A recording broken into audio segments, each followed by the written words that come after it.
Good morning, everyone. Good morning. Good morning. Welcome. And as Chairman of the Nash County Board of Commissioners, I now call to order the August 3rd, 2026 meeting of the Nash County Board of Commissioners. We start our commissioner meeting with a prayer, invocation, and also the Pledge of Allegiance.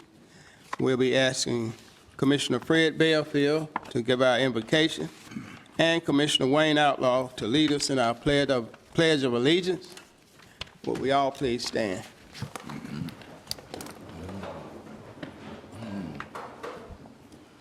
Let us pray. Trust in the Lord with all your heart and lean not on your own understanding.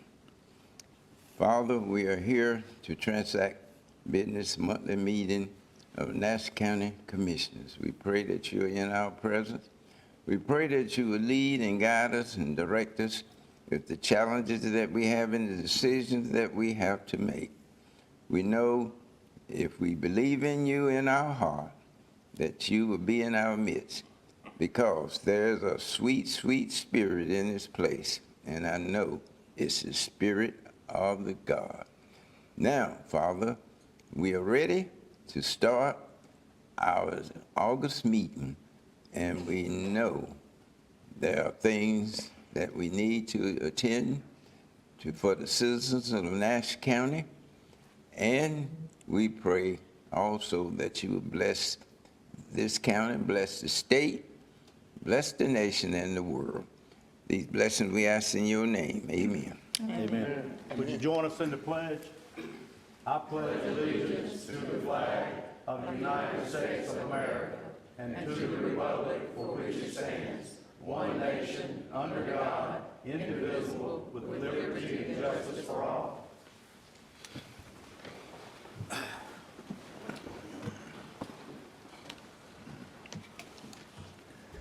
All right.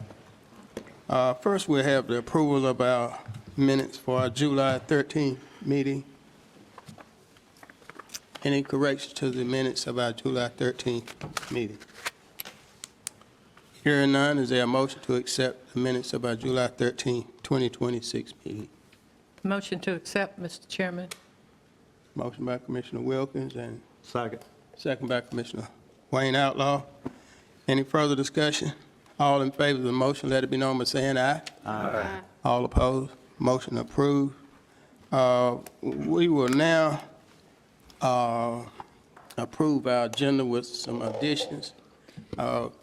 Chairman, Yes. if I may, the board members have a number of items in front of them, and I'd like to just kind of walk through those with you real quick, since there are so many, and I apologize for that. I believe the top one is budget amendments, and actually, from what I can tell, these are the budget amendments that are in your packet, so if you'll just kind of put that aside until later when we address budget amendments, but I think you will find that those are the same ones that are in your agenda packet that you've already seen. Stacy, I think Nikki had a change to the Health Department budget amendment. There was an amount that she got corrected from the state. Okay. And that's the reason it is up there. Okay. There was a change. So if the board heard that, the last item, number 5, for the Health Department, that amount is different from what's in your packet. So we'll address that when we have budget amendments. We also have the board appointments. I believe in your packet, we did not have information for the ABC board chair. And so the item in front of you, printed in front of you, has the information for the ABC board chair. We have a request to add an item for the sheriff's office for the North Carolina Governor's Highway Safety Program, Driving While Impaired Grant. They are going to ask this morning if you will allow them to add this to the agenda as item number 9A. They have 3 items, and their last item is item number 9. And if we can add this one as 9A onto the agenda. And there's an attachment that goes along with that one. That's in front of you as well. Mr. Boone has also provided you all with an update on capital projects. That is in front of you.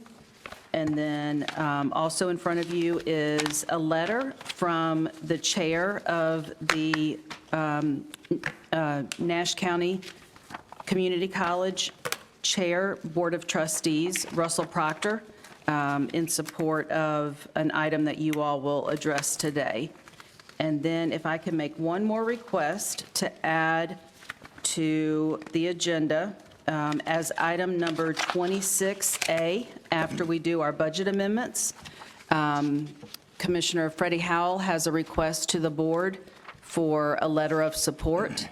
And if we could add that request for a letter of support as item number 26A. You needed to move the community college item. Thought the community college item was going to come at, after 9A. After 9A, yes, sir. If we could move the, let me see, what number is that one? I apologize. That's going to be, we'll call it 9B. 9B, if we could move the request for the land purchase, Yes. number 20, if number 20 could be moved up to 9B, please.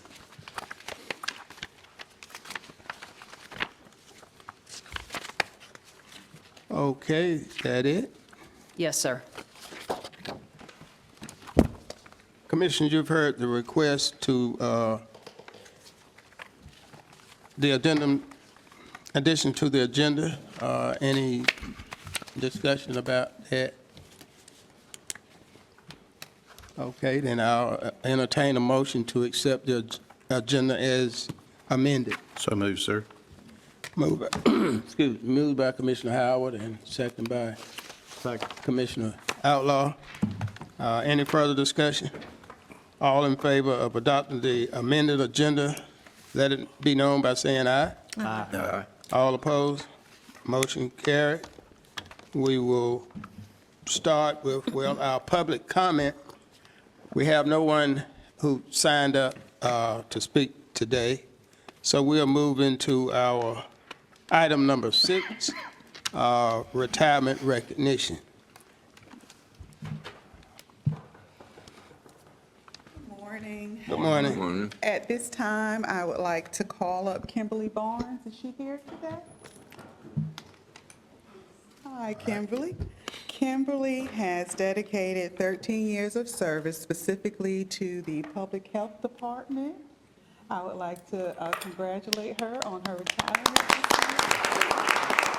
I would like to ask you to come down and join her. Pictures and I'm handing you the certificate, okay? Okay.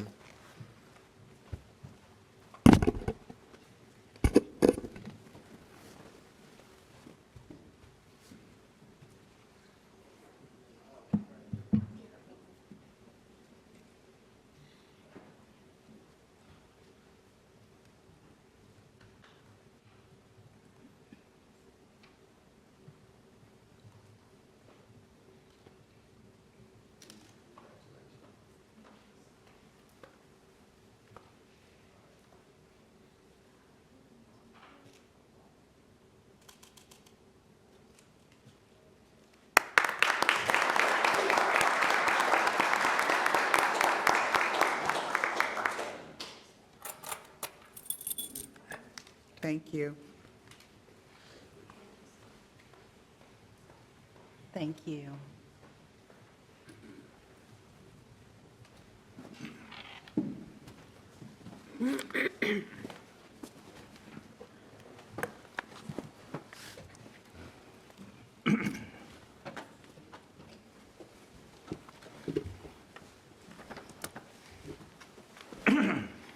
All right. We will move to item number 7, transfer of service weapon, Deputy Allen Wilson.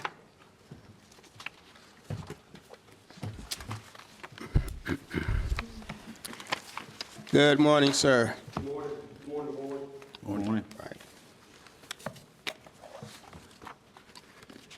Right. Thank you for letting us bring this before you this morning.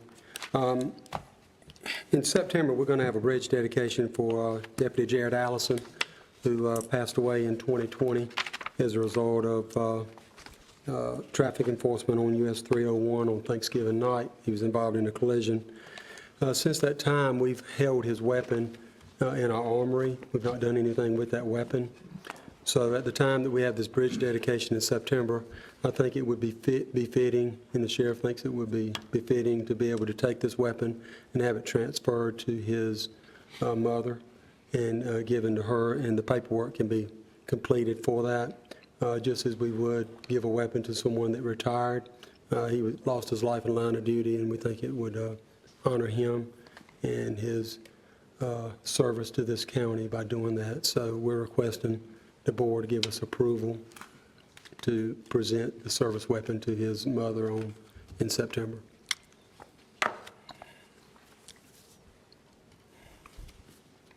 All right.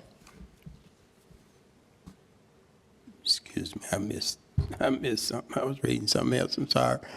Make a motion to approve the request, Mr. Chairman. Okay. Second. Thank you. You heard the motion. Is there any discussion on the motion? Hearing none, all in favor of the motion, let it be known by saying aye. Aye. All opposed? Motion carried. All right. Okay, thank you very All right. much.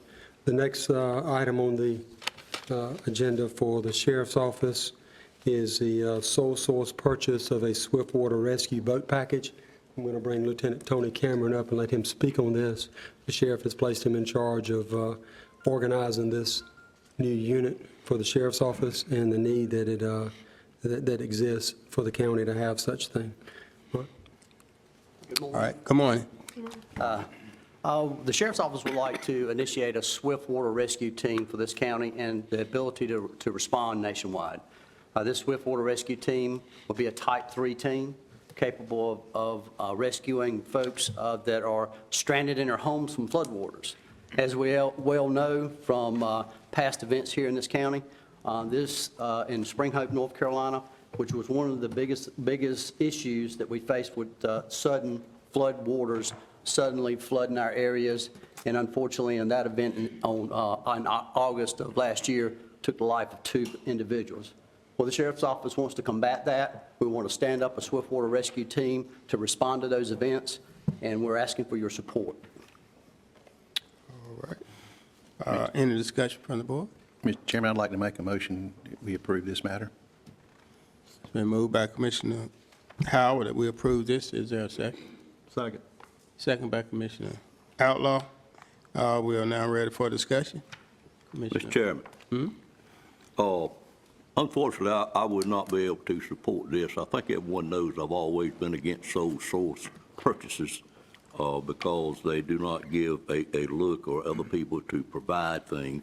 But more than importantly, I don't really understand us doing this. It seems to me a duplication effort of taxpayers' funding when the city of Rocky Mount has a very well-known rescue team, actually ranked number 1 or 3 in the state, as I understand it. And I don't understand the General Assembly allotting money for a duplication effort with another one. Don't have any problems with the sheriff having one by any means, but it's just a complete duplication.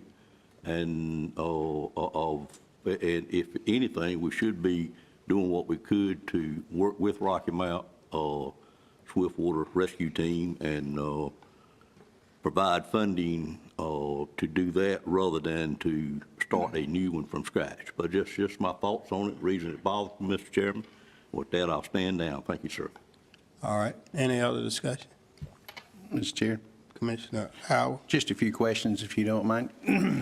Do I understand this is being funded? So this isn't costing the taxpayers of Nash County any Nash County taxes at all? Yes, sir, that's correct. Okay. It's totally state funded. So our state elected officials have funded this project? Yes, sir. Is that correct? So they Yes, sir. felt a need that we needed this, and just to help out, can you give me, because I don't fully understand, how much distance are we talking about from Edgecombe County to the other end of Nash County?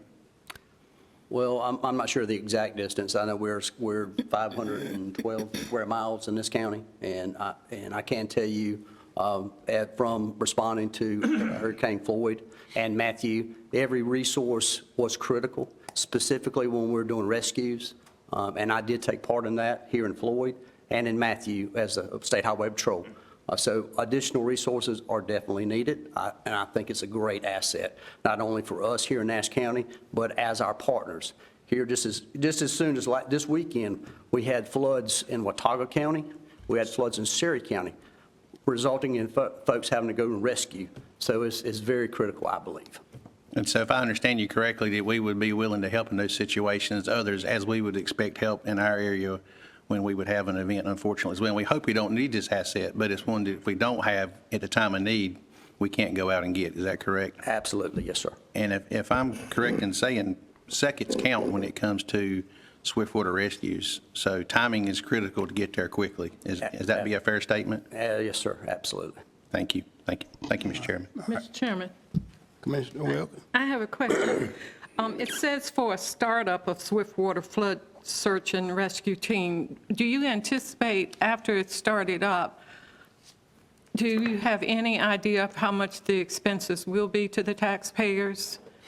The If expenses- any? The expenses will consist of training our members on an annual basis as far as the Swiftwater piece. We must maintain our certifications. We must maintain an EMT certification, which I'm an EMT. So it would be training is what we're looking at, and maintaining the equipment, the boats, and so forth. But that would be training of already existing personnel, not new hires in the Correct. budget and down the road? Okay. We've identified 19 members within the sheriff's office. Okay. Already carrying some credentials that would aid in the team. And yes, ma'am. All right, thank you. Mr. Chairman, Yes, Commissioner. got a question. Lay it. Just to piggyback on Commissioner Wilkins' comment, do you have any idea of the training hours needed to get this team stood up and then to maintain it? Yes, ma'am, I do. I have the exact list that we required as far as the exact, what we have currently on staff. I can't give you an exact number, but we're looking at ICS classes, we're looking at EMT classes, we're looking at boat operator classes, we're looking at swiftwater rescue classes, shore-based rescue classes, boat operator classes. Some of our members, like I said, we already have that training, and we're able to step in. I am ready to step in. I already carry those credentials as well, and that's one of the reasons the sheriff selected me for this position or this task. But an exact number, I can't give you that, I'm sorry. Is the startup money, is that some of that supposed to go towards training also, or just solely equipment? Yes, ma'am. It has been a certain amount earmarked for that training piece, was $25,000. Okay. All Thank right, you. any other discussion? Commissioner David? In response to Commissioner Howell's comment, I would like to point out that the fact that it came from the state of North Carolina through a local appropriation, state of North Carolina receives funding through taxpayers in North Carolina, including the ones in Nash County. So I can't look at that different. They're still spending Nash County taxpayers' money for duplication of effort. Thank you, Mr. Chairman. All right, any other discussion? Mr. Chair, Commissioner Howell?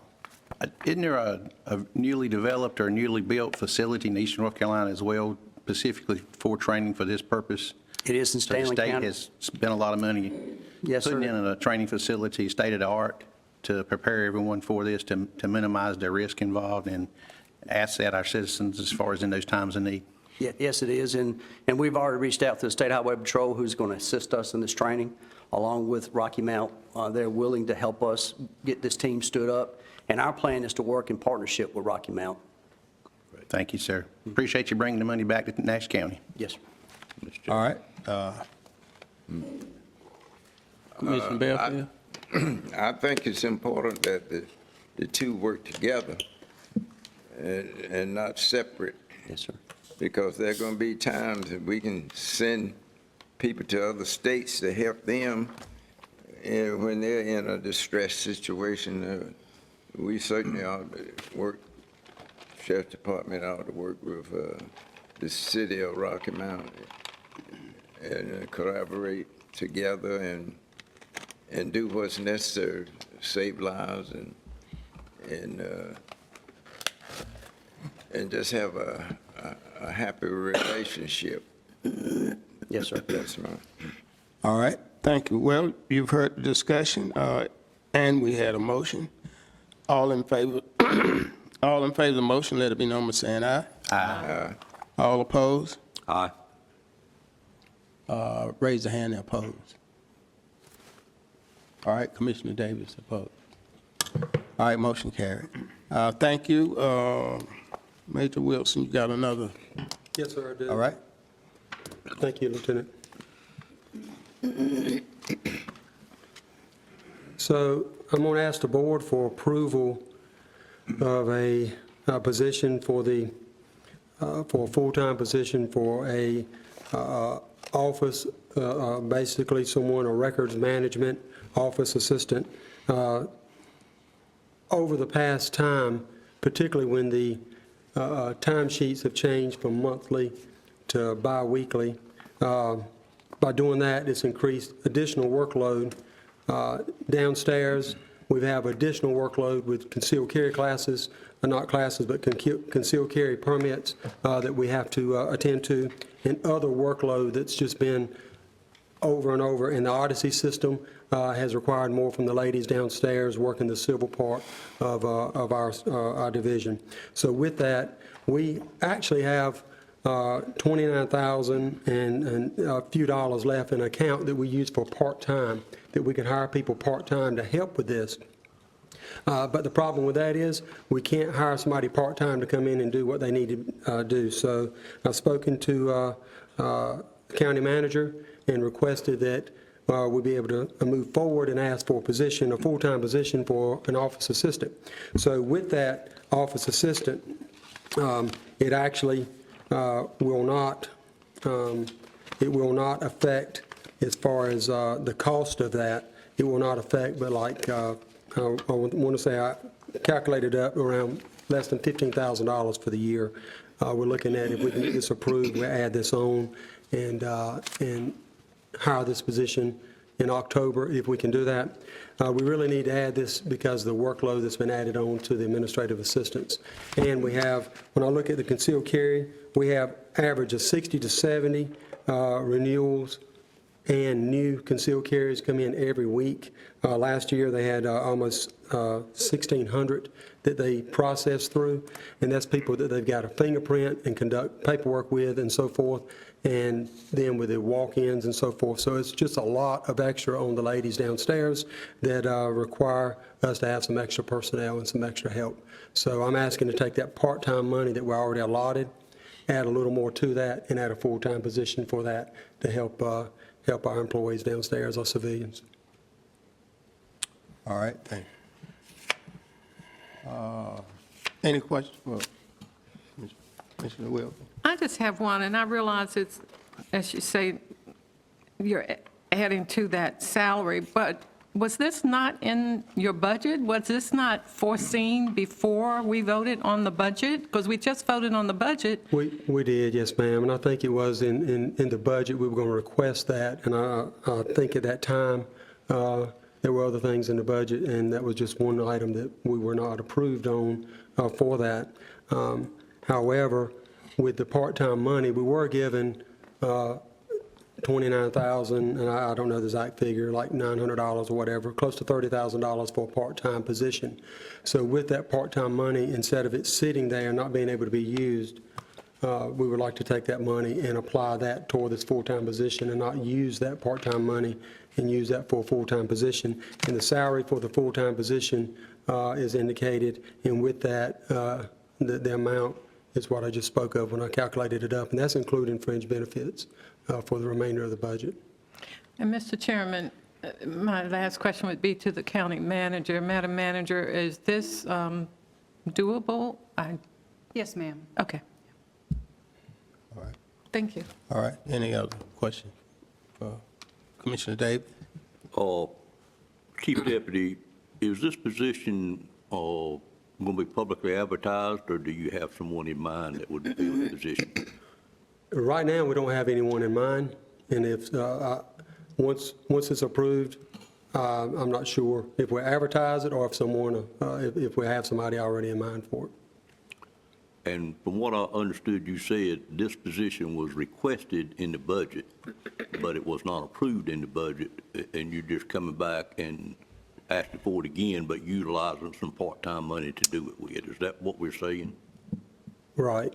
What I'm saying is that, and other things I asked for in the budget, and we were, and the budget was worked out, it's just on this, instead of using that money for that, and then starting this position in October, we're able to maybe make use of that money where we can actually use it to help take on some of the workload that we have, because some of these ladies have a tremendous amount of workload, and most particularly with the Odyssey system and some of the other things that I just mentioned.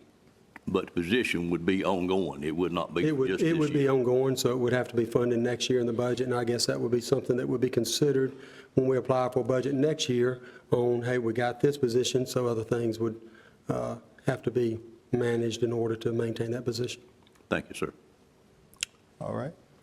I will entertain a motion to deny or accept the full-time position request. Move for approval. Second.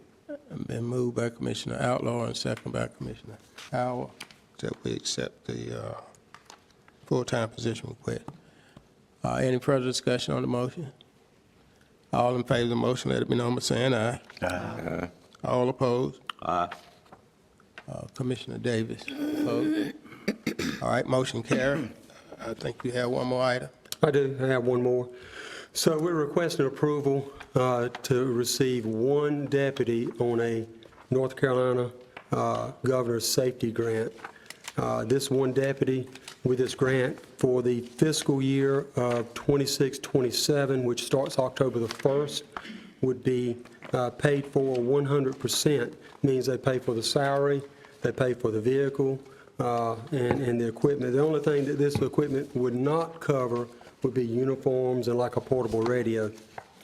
And with that, this one position would be granted to go out, and it would be a DWI task force position. So we would actually assign another deputy to work with this position, and they would focus solely on detection of driving while impaired individuals. And we know that the sheriff's office remains committed to protect the citizens of Nash County, protect all those that travel through.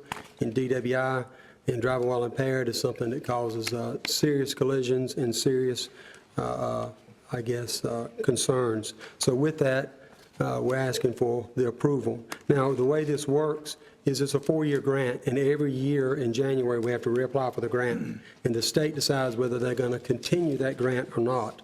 And if they continued it, then the grant next year, the federal part of it would pay 85% of the salary. It would not be any more equipment, right? They would pay for some training that they would go to. So the county would be responsible in year 2 of 15% of the salary. Then if we move to year 3, the federal government would pay 70% of that deputy's salary. And then in year 4, 50%. And then in year 5, that position would be assumed by the county. And as we know, moving forward, that's just, by then, we would need other deputies to start with other positions, right? So this is a good way to get someone in to help protect and at no cost to the county, which is what we're trying to do. Okay. Any questions for Deputy Wilson? Commissioner Davis? Just one. Chief Deputy, what was your number, what do your numbers show that the cost would be for the first year all in, or what you just said would be? Well, included? what they applied for the grant and what's been approved is $163,748. Right. And that includes the salary and the vehicle. Okay, but the first year, these numbers, look at them, I don't know how your math works, but the dog don't hunt on the numbers. But anyway, what is your first year projection of it, including equipment and everything else? That's what it came to. That's what they applied for in the grant. That's what the projection is. I'm Because sure in the what you're grant, they put saying that in. is that the 163 is for year 1 only. Correct. Okay, makes more sense. Correct. Thank you, sir. Yes, sir. And there's a resolution that has it written down. I'm not Gotcha. sure if you all have that copy of that resolution. The resolution indicates when we sign this and turn it in, that there's no cost to the county. And to be forthright, the only cost is the uniform and radio. Right. I was thinking that was your total grant Oh, amount. no, and I sir. couldn't No, make sir. the That's just for number. year one. And each year, you're required to come back before the commissioners, bring a resolution and say, we're requesting this amount of money. Gotcha. And that's what they're going to do. They'll approve a certain amount. Thank you. Yes, sir. Okay, no further questions. Mr. Chairman? Yes. I Mr. have, okay, so it's a 4-year grant that gradually the county will have to pay the difference. So the 85% the county is looking at, just for the sake of our citizens, is looking at $32,700 about a year. And then that 70%, that third year, would be $50,000. And then that fourth year, 50% that the county would be paying is $81,000. And I'm not against this, but 81, Could I interrupt you, ma'am, and just say that the 163 is not for every year. The 163 is only for year one because it includes the vehicle and the equipment in the vehicle.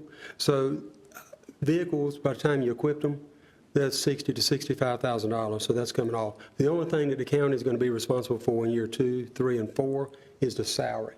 So when you look at it, it's only 15% of the deputy's salary that we would be requesting that the county pay in year 2. So that's salary and fringe benefits, so we put all that in. And so that's what the county would have to pay in year 2. And then in year 3, the county would be responsible for 30% of the member's salary. And then in year 4, 50% of the member's salary. and you all will reapply every, We have to reapply every January. So you reapply in January, the state looks at it, decides whether they're going to approve it or not. If they approve it, then we have to come back before the board next year at the same time. And if we come back before the board and at that time you decide that you don't want to do that, then you can't participate in the grant because we can't participate without the county saying that, this is, so next year as we move forward in the budget, I'm sure that'll probably be calculated in the budget as what that grant's going to cost us if we continue with that, and that would be factored in, I would suppose. okay, and that was my question. If the state does not approve it, we've got a position there that the county commissioners have to decide if they want to fund. That would be correct. If we have somebody in that position, you would have a position there to decide whether you're going to fund that or how you're going to do with a position, right? Okay. Yes, ma'am. Thank you. Commissioner Davis. I do think it's important to understand that you've always got vacancies, so you would have somewhere to put that person. Correct. Right. Okay, you've heard the request for a driving while impaired grant. Is there a motion? Move for approval, Mr. Chairman. Second. Moved by Commissioner Davis and second by Commissioner Howell that we approve the request. Any further discussion? All in favor of the motion, let it be known by saying aye. Aye. All opposed? Motion approved. Thank you, sir. Thank you, board. Okay, we will now move to 9B, which is the So that's item number consideration for 20 purchase on of your land. agenda. Item number 20 on your agenda. Yes.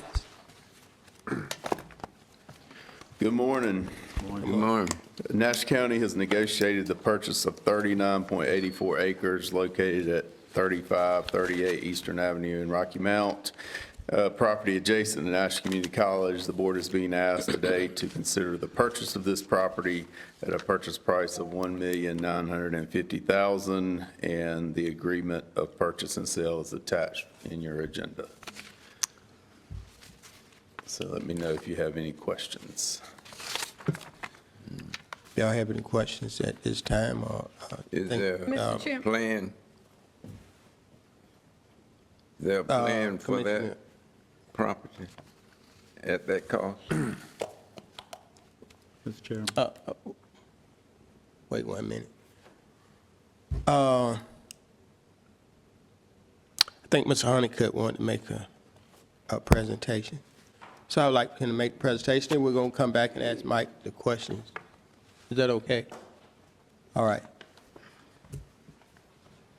Well, great morning from Nash Community College. It's always good to be in front of you and see you all. I bring you greetings from the college, from the students, faculty, staff, and Board of Trustees, many of which are with me today. And we thought you might just be interested to know why we might have an interest in the property in question. So to start off with, I would say, and I say this pretty much to all of you every time I see you, without the partnership we share with the county, and it's a great partnership, we could not do what we do every day, and that is literally change lives. So thank you for that, for your continued support. The college continues to grow. We finally came out of our COVID slump, where we lost 17% of our enrollment during the COVID years. We are now past that point. And last year, the last full year, which was the 25-26 school year, the college served 23,860 students, the most in the college's history. While that's a great number, and I hope to continue to report great numbers to you, what it does to us is fill up all of our buildings, which is a great problem to have. And so currently, the existing buildings, when we look at our future planning, do not hold enough space for the students that are coming to the college. Again, a great problem to have. When we look at the entire campus, we've got a plan in place, a master plan, which includes a new health sciences building, basically a regional workforce training center. And then also, 2 years ago, we moved City High School onto campus into temporary modular facilities because with the demerger, we were going to lose, the school system was losing another set of schools. And so Superintendent Ellis got with me and said, let's move them to your campus a little early. Well, we did that, but that has filled up every space we have. We're proud of that because now we have the early college, which is all university transfer on campus, but we also have our skills high school, arguably as important in this county. And so they're on campus. We're proud of that. We're opening more programs to them. But again, it adds to the space constraints. So we have all these plans in place. One of the issues we have is we don't have the space on campus to put new buildings on unless we start changing the way the campus looks. We are very unique in the eastern part of the state in how our campus looks. It has been landscaped meticulously over our 58 years, almost 59 years. We have green space that the community uses constantly. We have nature trails. We have a really aesthetically pleasing campus. The health sciences building, we know already we're going to have to take some of that aesthetically pleasing out to put it in, and we're willing to do that because it kind of marries the two north and south sides of campus. Barring that, though, we're going to have to start stacking or doing something else if we're going to add these other buildings. We have an immediate need for something this land would really benefit us on. If you look at the map of the land, it's kind of a rough L shape. On the north end, it comes back over and attaches to the college. It attaches to the college right next to our electric line construction field. We currently house Electricities on campus, as well as our own 2-year program and our 16-week cadet academy program. We are out of space in our electric line construction training area.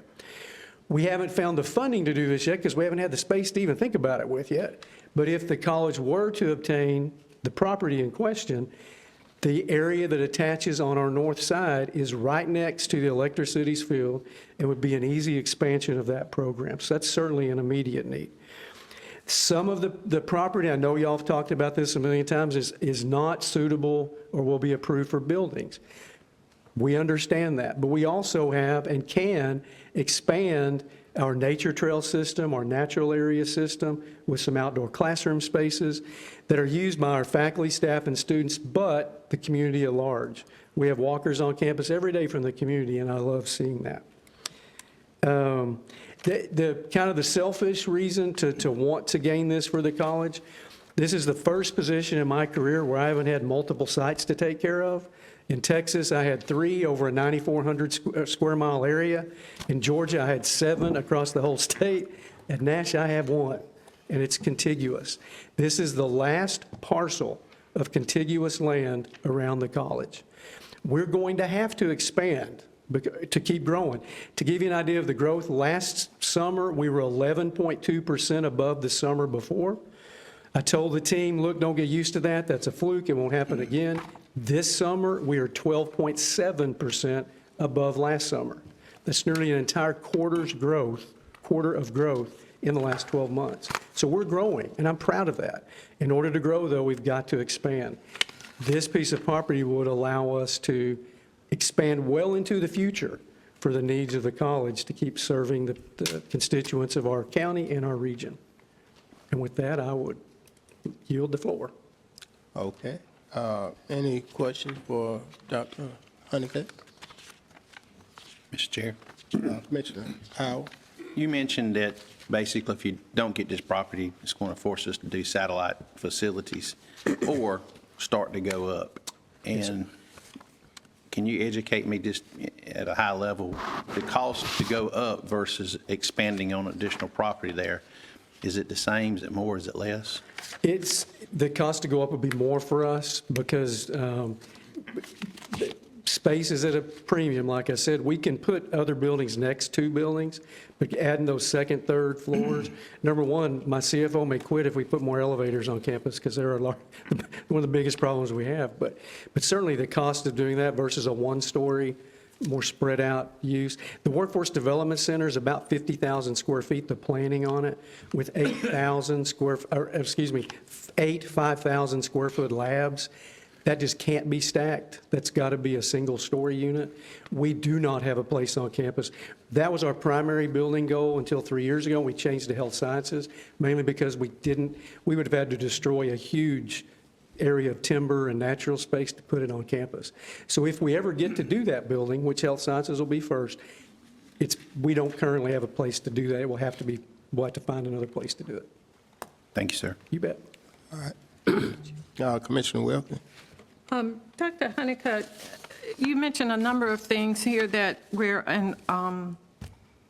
wanted to do, the electric line construction, the health sciences building, City High, Regional Workforce Development Center. Would all that fit on the only usable 30 acres out of that 39.86 acres?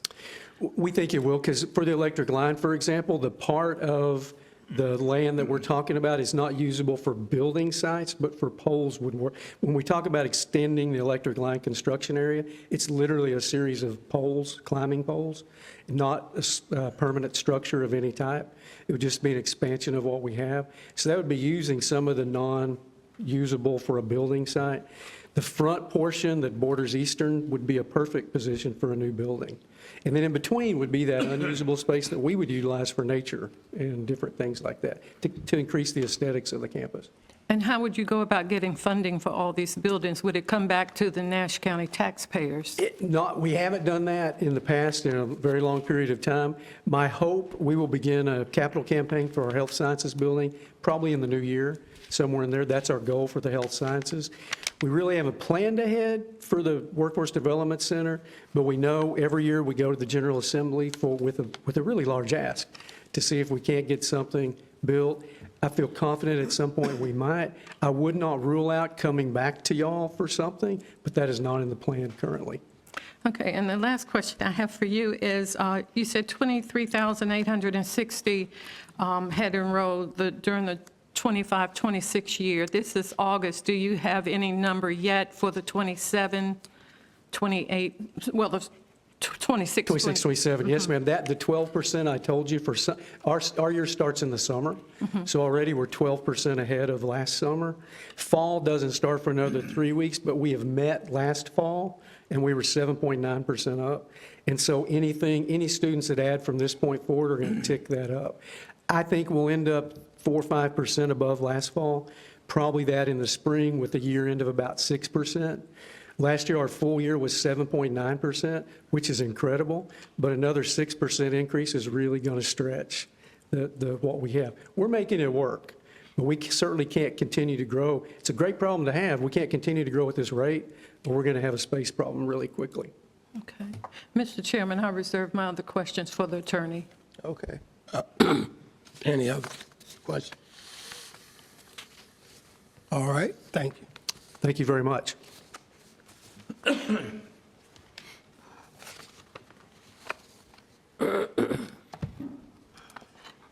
Oh, excuse me. Okay, any question for the attorney? Commissioner Wilkins? I was going to call you by your first name, and I caught myself. That'll be fine. But would you just confirm for the citizens and reiterate, in December of 2025, I believe that the land was appraised at $550,000, is that right? Well, it was appraised for multiple uses, and I think that the final figure was $1 million for commercial use, and somewhere less than that for residential use, based on the infrastructure requirements. Okay, because what I saw in print was $550,000, and And that may have been what the final appraisal showed, but the appraiser did discuss with me the difference in value based on the uses. yeah. I'll wait till after the discussion to say my final. Thank you, Mr. Chairman. Okay. All right, any other questions for the attorney? Okay, Commissioner Belfield?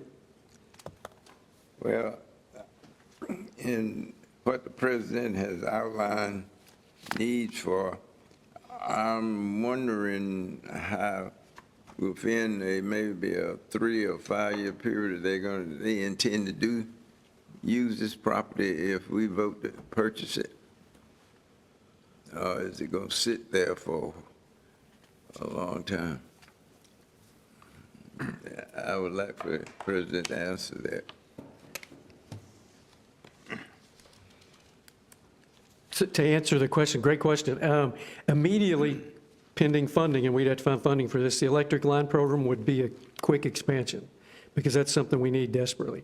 Electric Cities, Duke, and our own program. The Health Sciences Building, we have a space on the current campus as it is. For that building, the next big project would be the Regional Workforce Development Center. There really isn't a timeline for that, so my guess would be it's about a $30 million undertaking, and so it would take a little longer to have that happen. So it would sit there. Now, the unusable portion, nature trails and outdoor classrooms are pretty easy to put in, so we would begin using that relatively quickly. All right. Thank you. Thank you. Okay, any other question for the attorney? Commissioner Outlaw? I don't really have a question. I just want to share some information related, kind of piggybacking on what Commissioner Wilkins' question was, or comment was about the appraisal value. In February of '21, this board purchased the Edwards property, which is also adjacent to the community college. This is in '21. This is prior to revaluation. The property was purchased for $37,975 per acre. That's per information provided sometime back from Deputy Manager Boone. The Kumar property we're looking at today at $1,950,000 for the acreage is $48,946 per acre.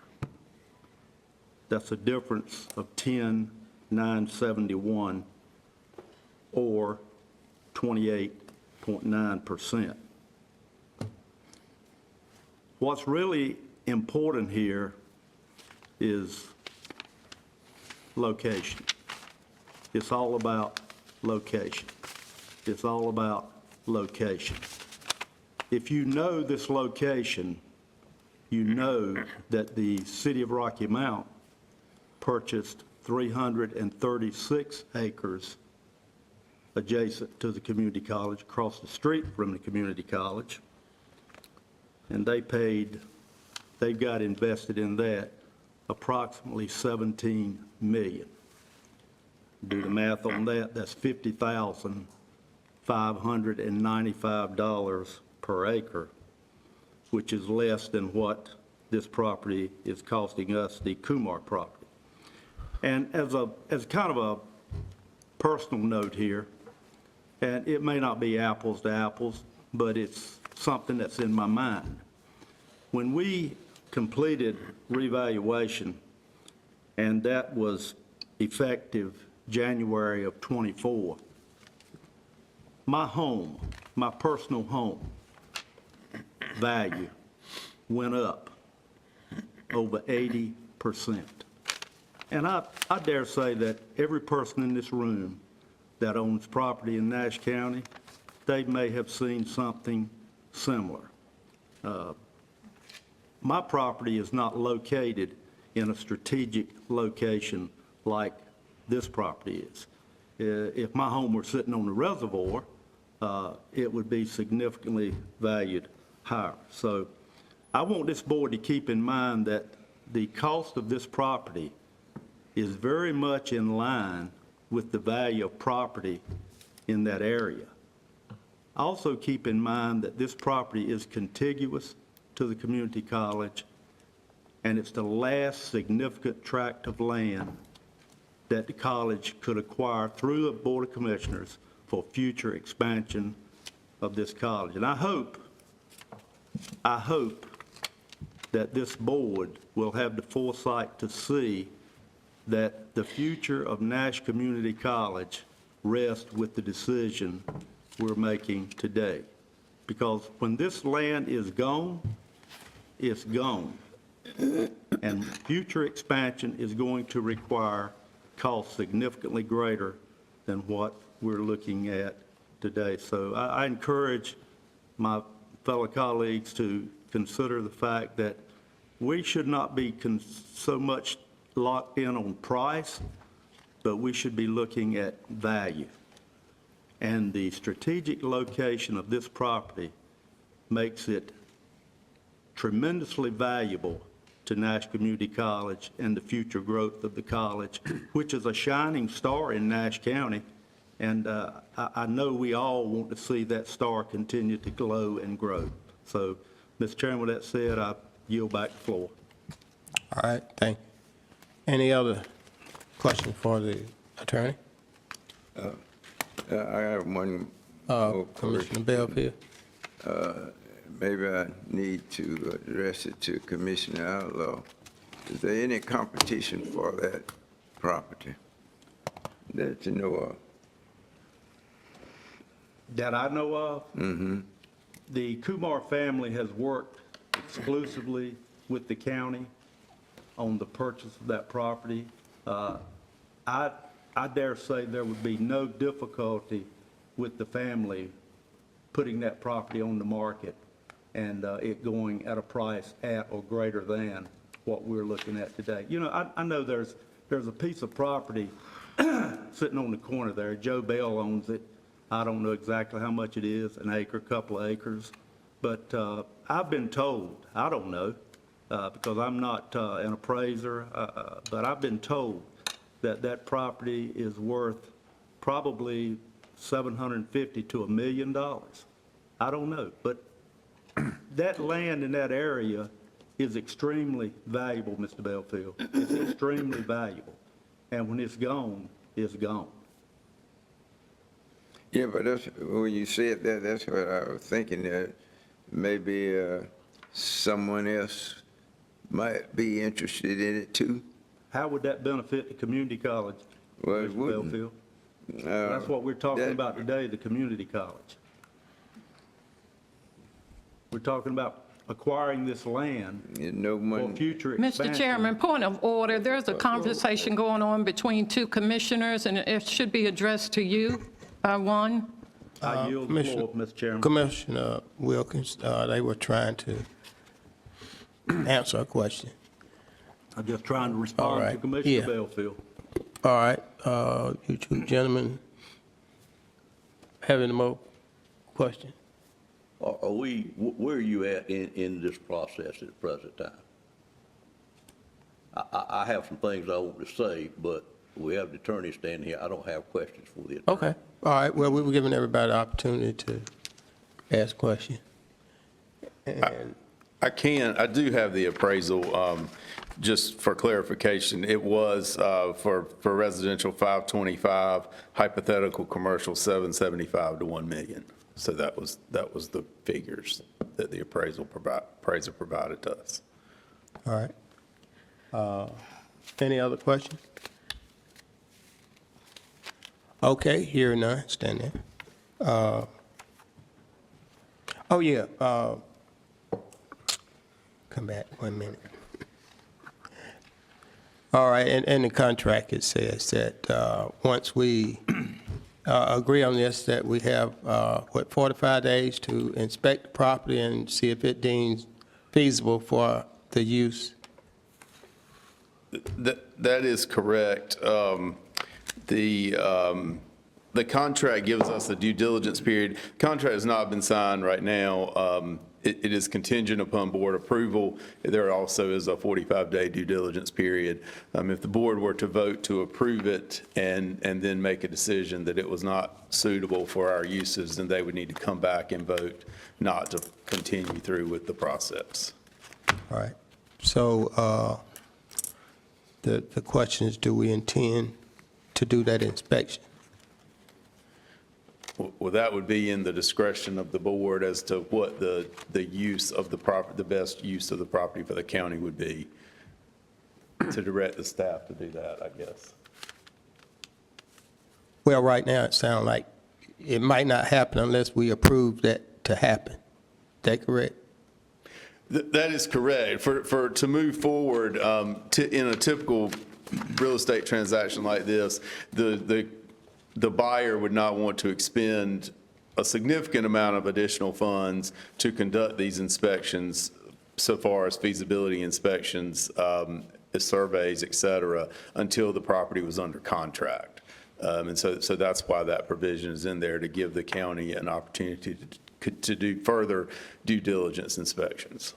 Yes, after we agree to After you purchase. agree, if you would approve the purchase. Right. Then that contract does provide for that. Yeah, that's what I'm saying. Do we intend, as the county, intend to inspect as a buyer the property for the use that we intend it for?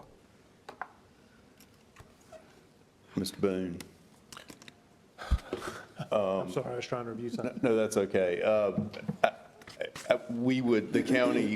Does the county have plans to conduct surveys, soil tests, et cetera, on this property after the contract is There's probably some ratified? minimal amount of due diligence left, but we've already commissioned an environmental assessment of the property to Okay. evaluate wetlands, stream buffers, that determined there was about 30 acres of usable land in the tract. So, I mean, that's the biggest concern, is just the environmental issues, but there would be some minimal amount of due diligence left, but I think the biggest issue was the environmental constraints. All right, so the environmental restraints, those have been met, as far as you know? Right. They can be overcome. or- There's about, but that leaves us about 30 acres of usable land. So it's Okay. about seven and change that would be impacted by wetlands and stream buffers. All right. And just for clarification, I mean, the due diligence is not limited to any sort of study. The due diligence allows the buyer to back out at any time during that due diligence period. Okay. Mr. Chairman, I have a question. Commissioner Wilkins. Do we have can you give us a dollar amount, how much, Mr. Boone, that this, or Mr. Gaynor, that all that due diligence costs on top of the $1,950,000? How much did we pay to have all that land? Jack? I would like to confirm the number for you, but we've already paid for the initial environmental assessment, so that's money the county's already spent as we endeavored in this conversation with the Kumars. But I want to say we maybe spent $20,000 or so on the initial due diligence. And you don't have maybe just a rough estimate of what it's going to cost further for us to do the other?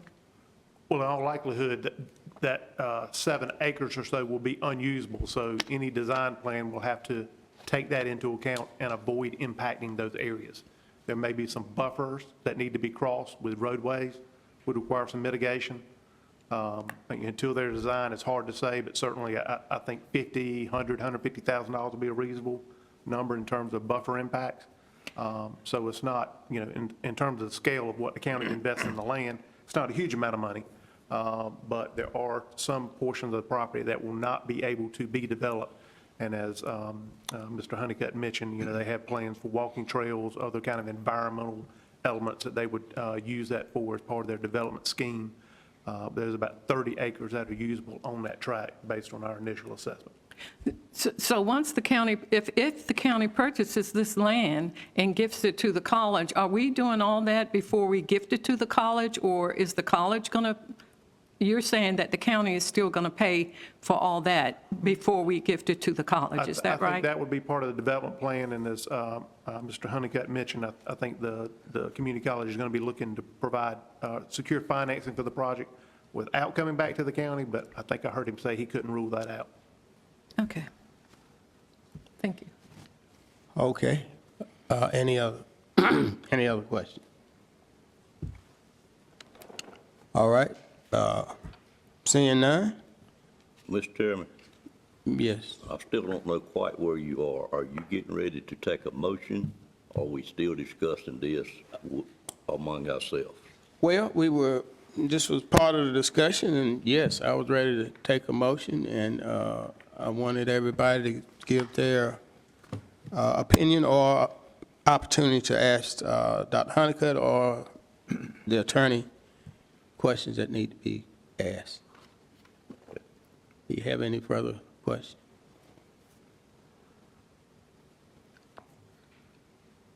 If not, then we all heard the presentation, and we know some of the positions that some of you have taken before, but anyway, now is the time to consider the motion to accept or deny the request for the purchase of the adjacent land to Nash Community College. Mr. Chair, I move we make a motion to vote to approve the purchase. This really should be just a formality at this point. We've already took a vote on this in closed session and had a majority of the board vote to move forward with it. We've already entered a contract with the purchaser, so I think we need to go ahead and assist the college in moving forward and acquiring this space for additional growth for the county. Our citizens need it. Is there a second to the motion? Second. Second by Commissioner Outlaw. Any further discussion on the motion? Discussion? Okay. I'd like a clarity, if I could, on the motion. Okay. First, is that okay? Commissioner? The statement was made that we've already signed the contract. We haven't signed the contract because we haven't voted yet. So Correct. that is an incorrect statement and an important one, I think. With that said, Mr. Chair? I yield to Commissioner Wilkins. Can I clarify my motion? We have took a consensus vote in closed session to purchase this property at the price that's mentioned here today that we're asking to vote on. The sellers have already agreed to those terms of that price, and they have executed and signed a contract and turned it back over to us. General statutes prevents us from moving forward in closed session with this matter. Therefore, it's here on the agenda today to take a vote publicly as required by open meetings law. So at this time, I make a motion that we accept this contract so that we can execute it and sign it and move forward on the benefit of the citizens in Nash County. That's the same motion that you made. All right. Mr. Chairman? Mayor? Commissioner Wilkins had a question first. I don't have a question. I have a statement, and I thought about this over the weekend, the past week, and I just want to say, I understand the purchase of this land by the county to give to the college would be an asset to them, and it would be an asset to any entity being that it is being given. However, there are a number of thoughts that have caused me great trepidation if we did this. The asking price for one by the sellers of $1,950,000 is an inconceivable cost that I believe we should not entertain. At 39.86 acres, let's just divide, say 40, into the $1,959,000, and yes, we would be paying a little over $48,000 per acre. But when you consider that approximately 10 of those acres are wetlands, and say we divide the 30 usable acres into the $1,950,000, we're paying $65,000 an acre. And like I said, the attorney, Mr. Gaynor, I had $550,000 in December. He said $525,000. But, you know, that was, in 4 months later, that April 2026, we were confronted with the $1,950,000. And yes, they had offered less than the $1,950,000 before that, if my memory serves me correctly. But to keep going up, I just do not believe it is in the best interest of the taxpayers to pay $1,950,000. I believe they kept going up. And as far as who negotiated, I mean, what did they negotiate? I feel like the county will benefit better keeping that money for our other things like the SNAP program. People are suffering right now. Things are being cut. $1,950,000, families are hurting. And for us to just give this land away, are we in the process of buying some land and giving it away? And yes, I realize it's a community college and education is important to me and everyone knows that, but I just come down off the price, you will get my yes vote. But at $1,950,000, when we have families and citizens hurting, not just in Nash County, across the state, and we have to find funding for DSS and other programs, I'm sorry, I'm against it. Thank you. Okay, Commissioner Bellfield was next. Oh, I didn't quite understand Commissioner Howe's comments there, but did you say an independent contractor? A contract? No, sir, Mr. Bellfield. My statement was that we've already voted on this in closed session, and the majority of the members of the board agreed to negotiate the price. The majority of the board agreed to enter into a contract with the seller of this property at the price that we're looking to vote on today in closed session. Therefore, a contract was executed with the seller. It's pending approval openly in the board today, and once we execute that, then it would be moved forward. But at this point, this was discussed in closed session, and everything about moving forward with the current price that we're talking about today was discussed in closed session, agreed upon by the majority of the board. So this really should be just a formality today to approve this in public, which is required by general statute, to move forward and execute this contract to secure this land for the future school. And I understand the concerns by Commissioner Wilkins, but, I mean, it's a large amount of money. We knew that before we entered into these discussions and before we took a vote and agreed to move forward with this. But we sit up here and voted for $1.2 million not too long ago for a church to use for Parks and Rec. They're still sitting there. 14 years ago, we bought 100 acres out on 97. There's a shell building sitting out there that still sitting out there. So I understand the investment, but you've heard today from Dr. Honeycutt, the need for this is here. And if we're concerned about our citizens in Nash County, they're going to need additional education to enter into the workforce to be able to make a decent income. The prices of land are going up. We can't control that. As the growth continues to go, the price is going to continue to increase. So we're doing a disservice to our citizens by not providing an educational opportunity for them to be able to compete in the workforce by limiting the college on what it can do. Dr. Honeycutt has indicated today clearly that if you go up, it's going to cost more. If you go to a satellite location, you got additional staff costs, the additional cost of managing it. You're going to have duplications in staffing to be able to cover this. So the best option for the taxpayers in Nash County is to stay at the same location. And this is the last piece of property that there's available to purchase to expand that school at in that particular location. You've also heard from Commissioner Outlaw, the property across the street, 2 acres over there, is $750,000 to $1 million to purchase 2 acres We're getting 30 across the street. I understand part of it cannot be used to build on, but it also, as mentioned by Dr. Honeycutt and Jonathan Boone, can be used for natural paths. It can be used for other outdoor, open room activities, but that the college can use, and also citizens can partake in the county. So it's a multi-use piece of property. I hope that answers your question, Commissioner Belfield. Commissioner Davis. I do have quite a bit to say about this, and if you'll bear with me, the board and the citizens. First of all, I want it known that there's not a bigger supporter on this board than myself of the community college system. I am a example of the community college system, and I've done quite well in life thanks to what I learned in the community college, and I've always supported this community college every way I could. But on the other hand, as an elected official, I feel I have to look out for the taxpayers' funding and the money. I think everybody knows I've always done that, been very passionate about that. This county is in excellent shape because of the boards in the past that have felt like I do, that it's very important to do things as conservatively as we can.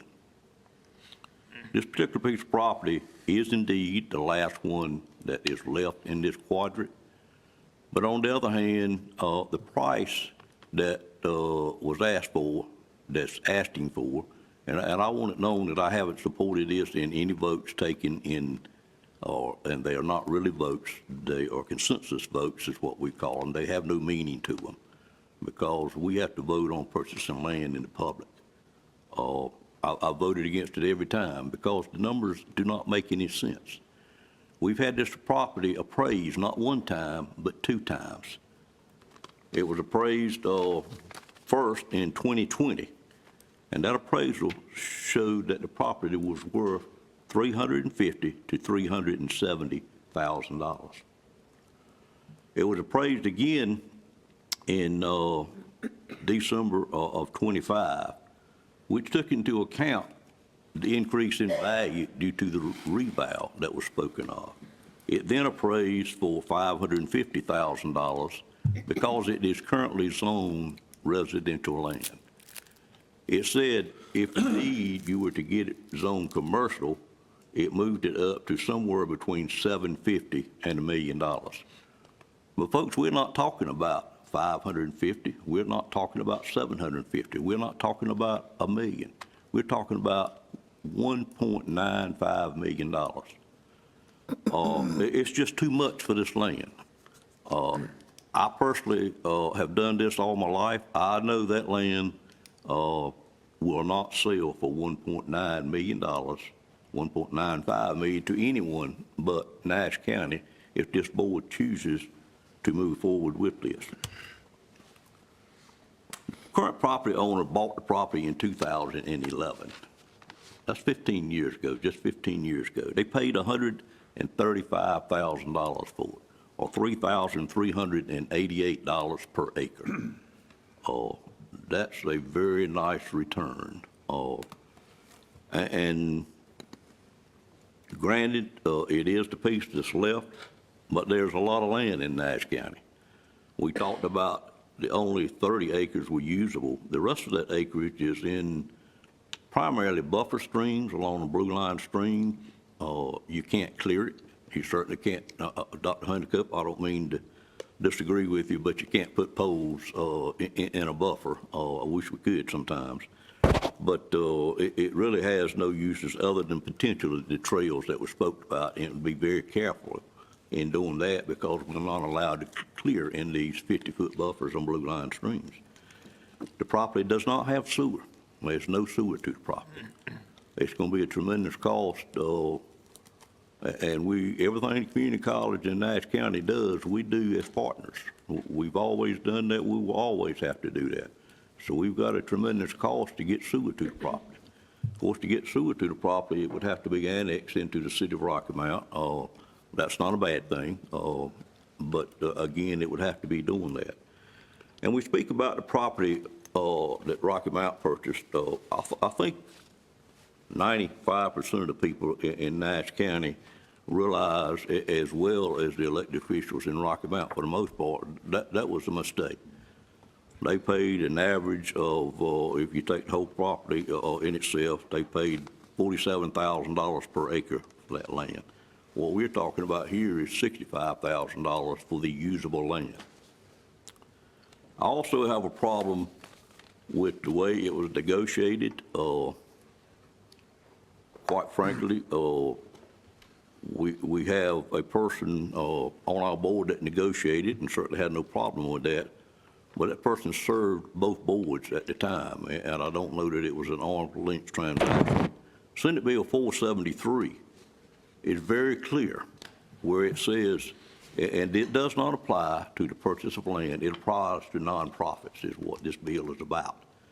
And what it says is, it would, subject to certain exceptions, prohibit public officials from participating in making or administering a contract, including the award of money. And then it goes on to say, for nonprofits. But I can't help but think the intent of this law was to prevent what we've had to happen here. It should have been an independent negotiator that negotiated the price of this land. The property is currently zoned R20. Therefore, it would certainly have to go through a rezoning. The property is shaped very linear in the dimensions of it. A very linear piece of land is much harder to use. And what I mean by that, it is narrow and it is very deep. You don't get good utilization. You do not get good utilization of a piece of linear property like you could if it were more rectangular or more square, which gives you the most.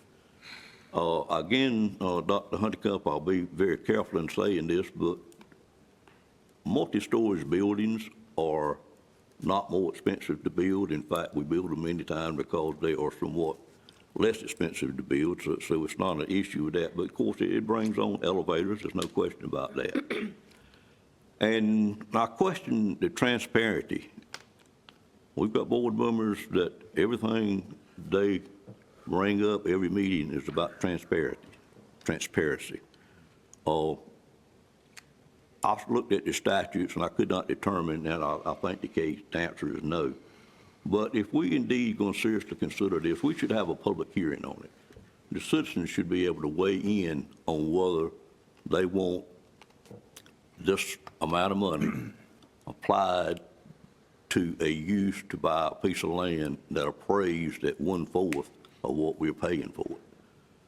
I can't, in my conscience, go back to the people in my district that voted me in and with a straight face justify why we would have done that. That's why you get appraisals on property to start with. So a public hearing should certainly have been a step we would have taken. I know it's not a requirement. I don't think Mr. Attorney, but if it is, I'd like for you to correct me on that. The land is almost totally wooded. It's only 2 acres that's cleared on this piece of land. So you got a pretty substantial cost in addition to the purchase of the land to get the land where it's usable, in addition to the sewer. And of course, you have the rather large Blue Line stream running through the middle of the property from one side to the other. That's going to have to be dealt with. And certainly it can be dealt with. We do it every day. But the short and the long of it is, when you look at this, you just have no business paying 4 times what 2 appraisals showed you utilizing taxpayers' money. And I hope this board will understand this and would not agree for us to enter this contract for this sales price. Thank you, Mr. Chairman. All right. Any other discussion? Mr. Chairman, point of clarification from Commissioner Davis. Sure. So is he suggesting that the board going forward, anytime we spend or have a request to spend a dollar amount, and in this case, $1.9 million, that we'd hold a public hearing? If that's the case, what's the criteria we're going to use going forward for that? Just out of curiosity, just wondering why we're proposing that this time. And we voted on several other things in the past exceeding this, and he hasn't entertained having a public input from that. We're not going to have that discussion. All right, that was the statement he made. All right. Any other discussion? Okay, well, you've heard the motion. The motion to, Mr. Chairman, I would like to amend that motion to table this issue for future.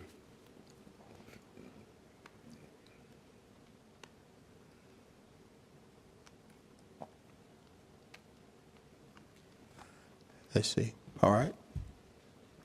Well, I think he has to have a Vote on second. the amendment, if I get a second. Was there a second to that? Well, we have a motion on the floor. There's a motion, he would have to agree to amend the Yeah, motion.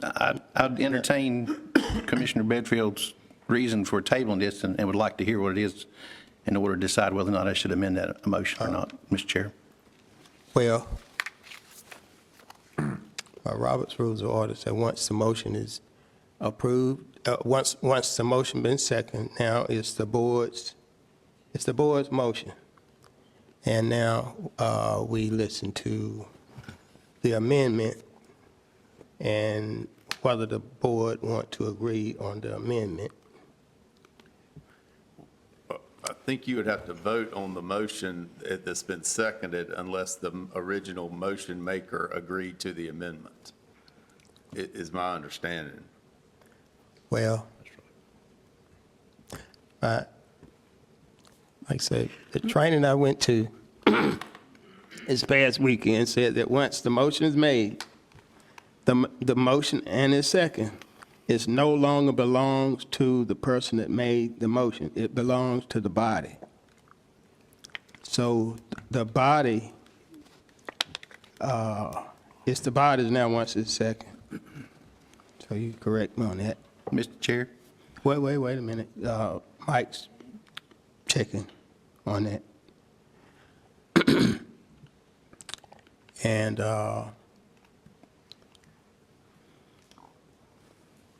yes, once the motion is made and second,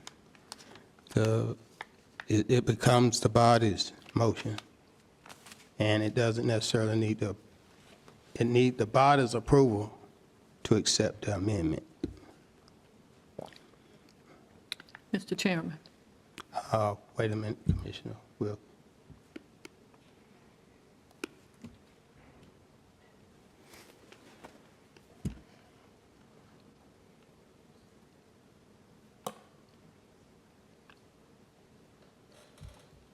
Just give me 1 second. Okay.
So it does appear that Robert's Rules would allow a proposal for amendment that would have to be voted on by the board. All right. So we can proceed with Commissioner Bellfield's amendment. So he amended the motion that we, To discuss the amendment, and then they Right. would vote on the amendment first. all right? Commissioner Belfield made the amendment. Who seconded the amendment? Or does that need a second? Let me clarify with our Okay. rules of procedure real quick before we All do right. this, just to make sure that.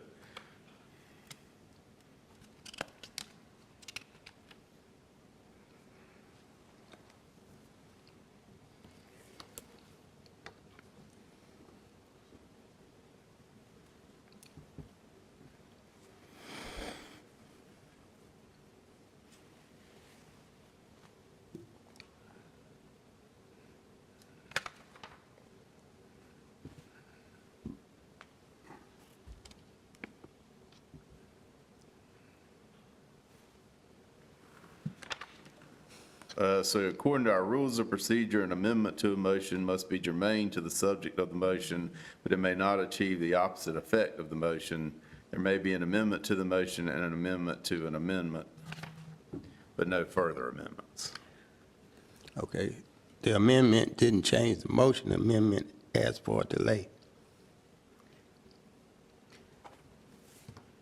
Mr. Chairman. Wait a minute. Trying to. Right, I mean, I don't, I mean, Right, the amendment didn't change the motion. it would not change the, well, It didn't change the motion. It just asked for a delay. it is, according to our rules of procedure, it is germane to the subject of the motion. I'm agreeing that it should be permitted according to our rules of procedure. The amendment. The amendment it should be considered. Yes, sir. So now, I guess we're voting on whether the amendment will be accepted by the body to the main motion. Point of clarification, Mr. Chair. Wait a minute. Right, it would need, the amendment would need to have a second. Right. And we would take a vote on the amendment. Correct. Right. All right, was there a second to the amendment? All right, well, I'll second your amendment. All right? Are we in discussion now, sir? Yeah. On the amendment? Yeah, we will. So again, back to my original question to Commissioner Bedfield, I'd just like to understand what his reasoning is for tabling the vote today.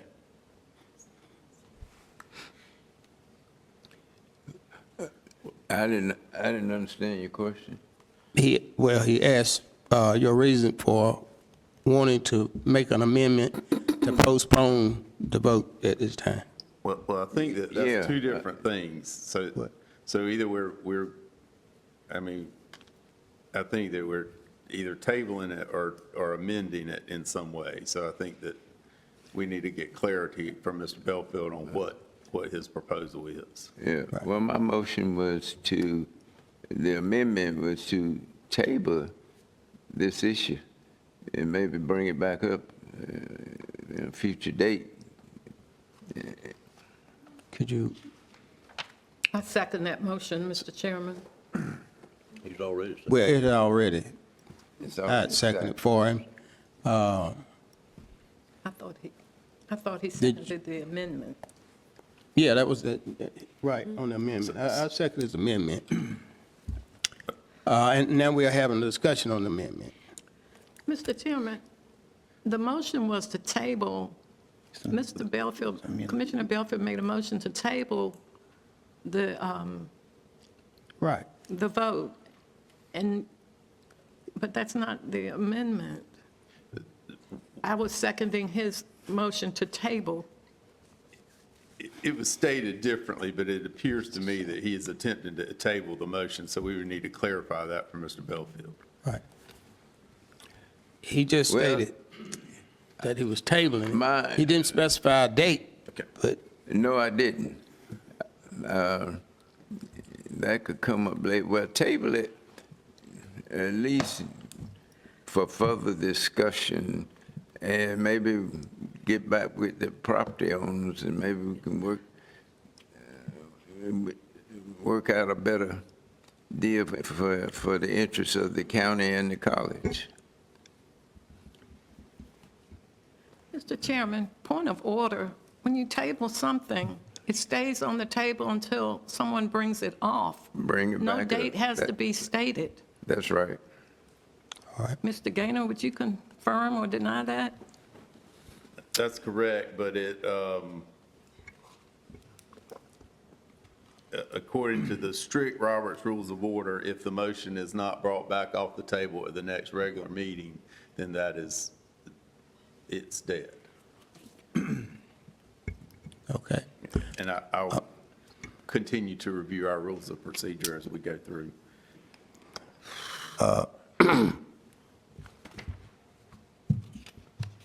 Mr. Chair, point of clarification, if I may. All right. So I made a motion, it was seconded to take a vote on this for approving it. Commissioner Bedfield has made an amendment to my motion, not another motion, but an amendment to my motion, requesting that we table it. We're now, you had a second on that, you seconded it yourself, so we're in discussion. So again, my question is, I just asked Commissioner Bedfield, what's the reason for tabling it? Not the time frame, but just why is he suggesting an amendment to my motion to table it? Point of order. Pete? Well, he had stated, clarification to do more work on it, but anyway, Point of order. yes. But we need to, we're discussing the amendment, and we need to take a vote on whether we accept the amendment. And table it for further negotiation. All right? And that's my question for clarification, Mr. Chairman. No, I mean, I may entertain supporting this as well, but I just would like clarification on the reasoning behind it. That's all I'm asking. I think that's a fair question. Further negotiation. Thank you, sir. Point of order. We're discussing the amendment, Commissioner Davis. If indeed, I want to ask the attorney, if indeed it was a motion to table, my understanding is a motion to table cannot have discussion. That's right. That is correct. So I don't know how we're going to discuss that motion. Well, Okay. I think, But it's amendment. You can't, I think that the question is it an amendment or is it a motion to table? And I think it was stated as an amendment. Correct. And we need to get some clarification of, was it a motion to table or was it an amendment? Well, I was amending the original motion to table it for further negotiation. I think it's got, Is that I think you can amend. wrong? You can amend the motion Need to be one or the other. I think you can amend the motion to continue further negotiations, or you can table the motion to vote on it at a later time. Correct. So those would need to be your two options. Do you want to amend the motion to continue Further further negotiations? negotiation. Or do you want to vote on it? Do you want to make a motion to table the motion to take it up no later than the next meeting? further negotiation? If that can be done before our next meeting, then we bring it back up in our next meeting. So do you want to restate your amendment? I offer amendment to table this issue. You can't offer an amendment to table and have discussion. If you want to table it to the next meeting, then you should table. Okay. Well, my amendment is to table until the next meeting. Well, that would not be an amendment, that would be a motion to table, at which point there would be no discussion. Okay. All right. All right. So we'll vote on the I amendment. said that Then we have a motion to, a motion to table. Mr. Chairman, a motion to table this until our next meeting. second the motion. Already got a second. All right. So now we're going to vote on the amendment. We're not talking about an amendment. There's a I mean, motion to a motion, the table, motion to table. Okay. so that would need to be voted on without discussion. Mr. Chair, question for attorney. Which motion are we voting on? Just there's two motions on the floor now. There are three motions on the floor, actually. Well, there's two, and then there's your motion, which was seconded, properly seconded. Mr. Belfield made it a motion to amend, and he revised that to make a motion to table. So we are voting, and that was seconded, so we're voting on the motion to table your motion.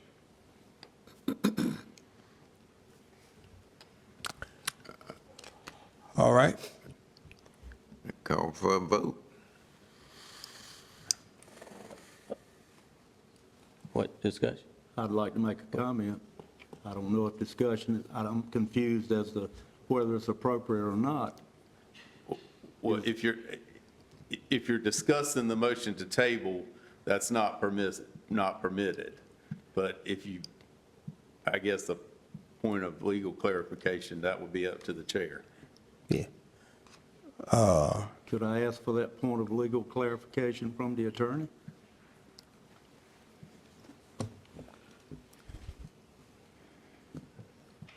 That would be up to you. Yeah. Well, we're going to vote on the motion to table and see where that goes, all My right? question is simple. You've got a motion on the floor. You keep adding motions, so if we're going to do that, then I want to make another motion that we vote on the original motion. Well, he made a motion to table, he amended his motion to amend to make it a motion to table.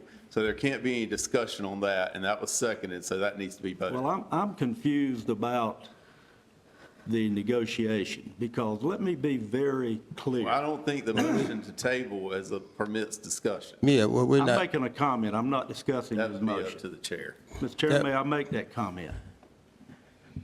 well, there's amendment, there's a I'm motion to. asking as a courtesy I know to the make that motion, a comment. motion to table it so that we can have this discussion more. That's the purpose of the There's no amendment. discussion allowed. The Call the attorney just question, said that. Mr. Chairman. Right. That's the purpose of the amendment, so we can come back and discuss it and vote on it. All right? You've heard the amendment. So are you refusing me the courtesy of making a comment regarding this I'm motion? trying to follow our basic Robert's Rules of Order. Is to try to come back and to carry out the motion to table it so that we can have further discussion. Well, if we were doing that on recent meetings, we've had at least two motions we that know were that. amended, and we determined that the presenter of the original motion did not accept the amendment, and we did not allow the amendment. No, well, that wasn't.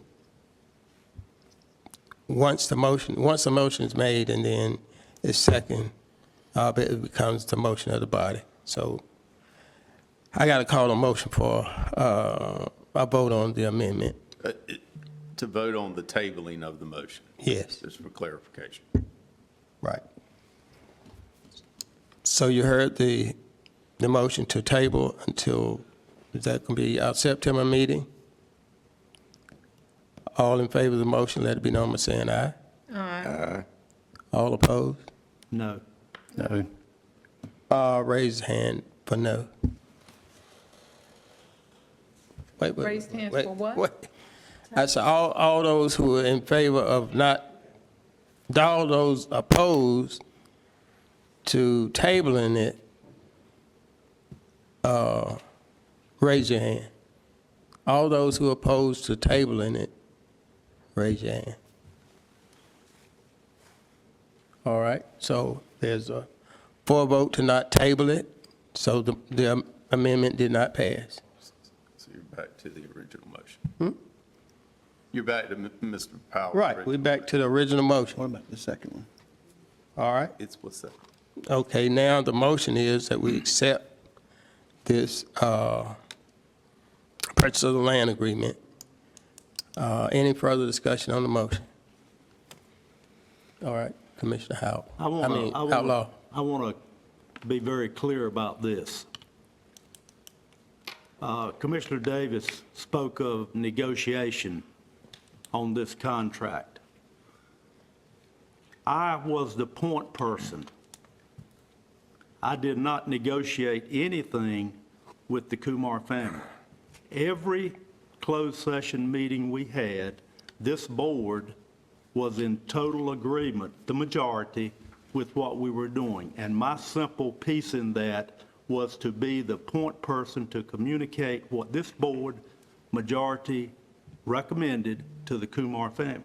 And in our last meeting where we had consensus vote, majority, where members of this board voted that we would accept this price under these conditions, and then that was needed so our attorney could do the work he needed to do to prepare the contract. And so the Kumar family could do the same thing on their end of this contract, and so the community college could do the same thing with its naming rights responsibilities. So that's somewhat of an error to say that I negotiated this contract. I took what this board supported, and I signed the letter, or the manager sent the letter to the family stating what this board agreed to do. So I want that to be very, very clear. And the second thing I want to say is, if we table this today, which that's all, that vote's been taken, what is to be accomplished? I'm not going back to the family and negotiate anything. If this board wishes to do what they've done in the past to change the parameters for this contract, then this board will determine that, and that letter will be sent to the family, and they'll either accept it or deny it. I have nothing to do in terms of that negotiation. So I want to be very clear on that matter. Thank you, Mr. Chairman. All right, any other discussion on the motion? Mr. Chair, Commissioner Howell. I tell you, this is a struggle, sitting up here, just going through this when it's supposed to be a formality. And people want to make it about money and this and the other. The decision's already been made. We've already drawn up a contract. We've paid legal fees. We've agreed in closed session to move forward with this. We have an executed contract on behalf of the seller that was already agreed to at the negotiated price. This should be a simple formality to move forward. I urge my fellow commissioners to do the right thing here. I think it's pretty clear, and if not, I mean, so be it. As Commissioner Davis said, they voted some in. I guess they can vote some out. So, thank you, Mr. Chair. Mr. Chairman? Commissioner Legg. Okay, thank you. You know, I understand there's been a lot of discussion up here today, and there's different points of view. No, this has not been a unanimous process all the way through. There's different feelings on this. And no, I don't think this is the best deal the county has ever gotten on land. But this is about supporting our community college. I mean, I think the price is a little bit too high. Yes, but yes, I think that we should pursue this to support the community college and give them the room for expansion that they're going to need. Thank you. All right, Mr. Chairman? Commissioner Wilkins. I just want to say, in regard to what Commissioner Howell said, it hadn't already been decided just because the county did its due diligence in doing their background into the land and whatnot. But here again, we did our due diligence. That wasn't a rubber stamp. $1,950,000 again for that land is outrageous, and to have the citizens of Nash County, the taxpayers, paying it, and that's not going to be the end. Again, we have other costs that are going to come into it before it's transferred to the college. And so, again, I will not be voting for this in the interest of Nash County taxpayers and what I see coming down the stream for our citizens who need funding or need help with their everyday living. So, thank you. All right, any other discussion on the motion? Just a point of clarification, Mr. Chairman, directed to our attorney. Mr. Gaynor, were you advised by the majority of the board in closed session to proceed and execute a contract for the agreed-upon amount that we're voting on today by the majority of the board? Commissioner Howell, what we do in closed session is closed session. No, sir. Per general And- statute, once we bring it out to public, General statute, we are going to vote on this matter today and question the attorney on who done what in the closed session is not should be discussed at this time. I just point of got- order, sir, well, directed to the attorney. Am I correct in my statement, sir, that once an item becomes posted on the agenda, those items can be discussed? It was discussed in closed session per general Yes. statute and the open meeting law? I would say that the closed session is for the purpose of negotiating the terms of the agreement. There are some question about what should be revealed from the closed session based on the rules of conduct, the code of conduct that the commissioners executed and signed. So I'm not at liberty to discuss that. That would be up to the chair whether he wants to permit that or not, because there is a code of conduct that what happens in closed session would not be discussed. So clarification, does general statute override conduct, or does the conduct override general statute? Which order we Yeah. follow? Point of order, Mr. Commissioner Chairman, I call Howell. for the vote.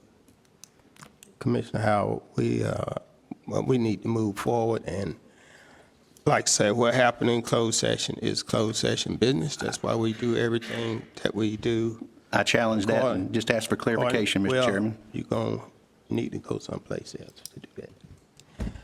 Okay. There's now time for the vote. All in favor of the purchase of the land adjacent to the Nash Community College, let it be known by raising your right hand. I don't want to vote for it. All opposed? All right, motion carried. Thank you, Mr. Chairman. All right. We will now move to our next item of business, which is public hearing. Mr. Tyson.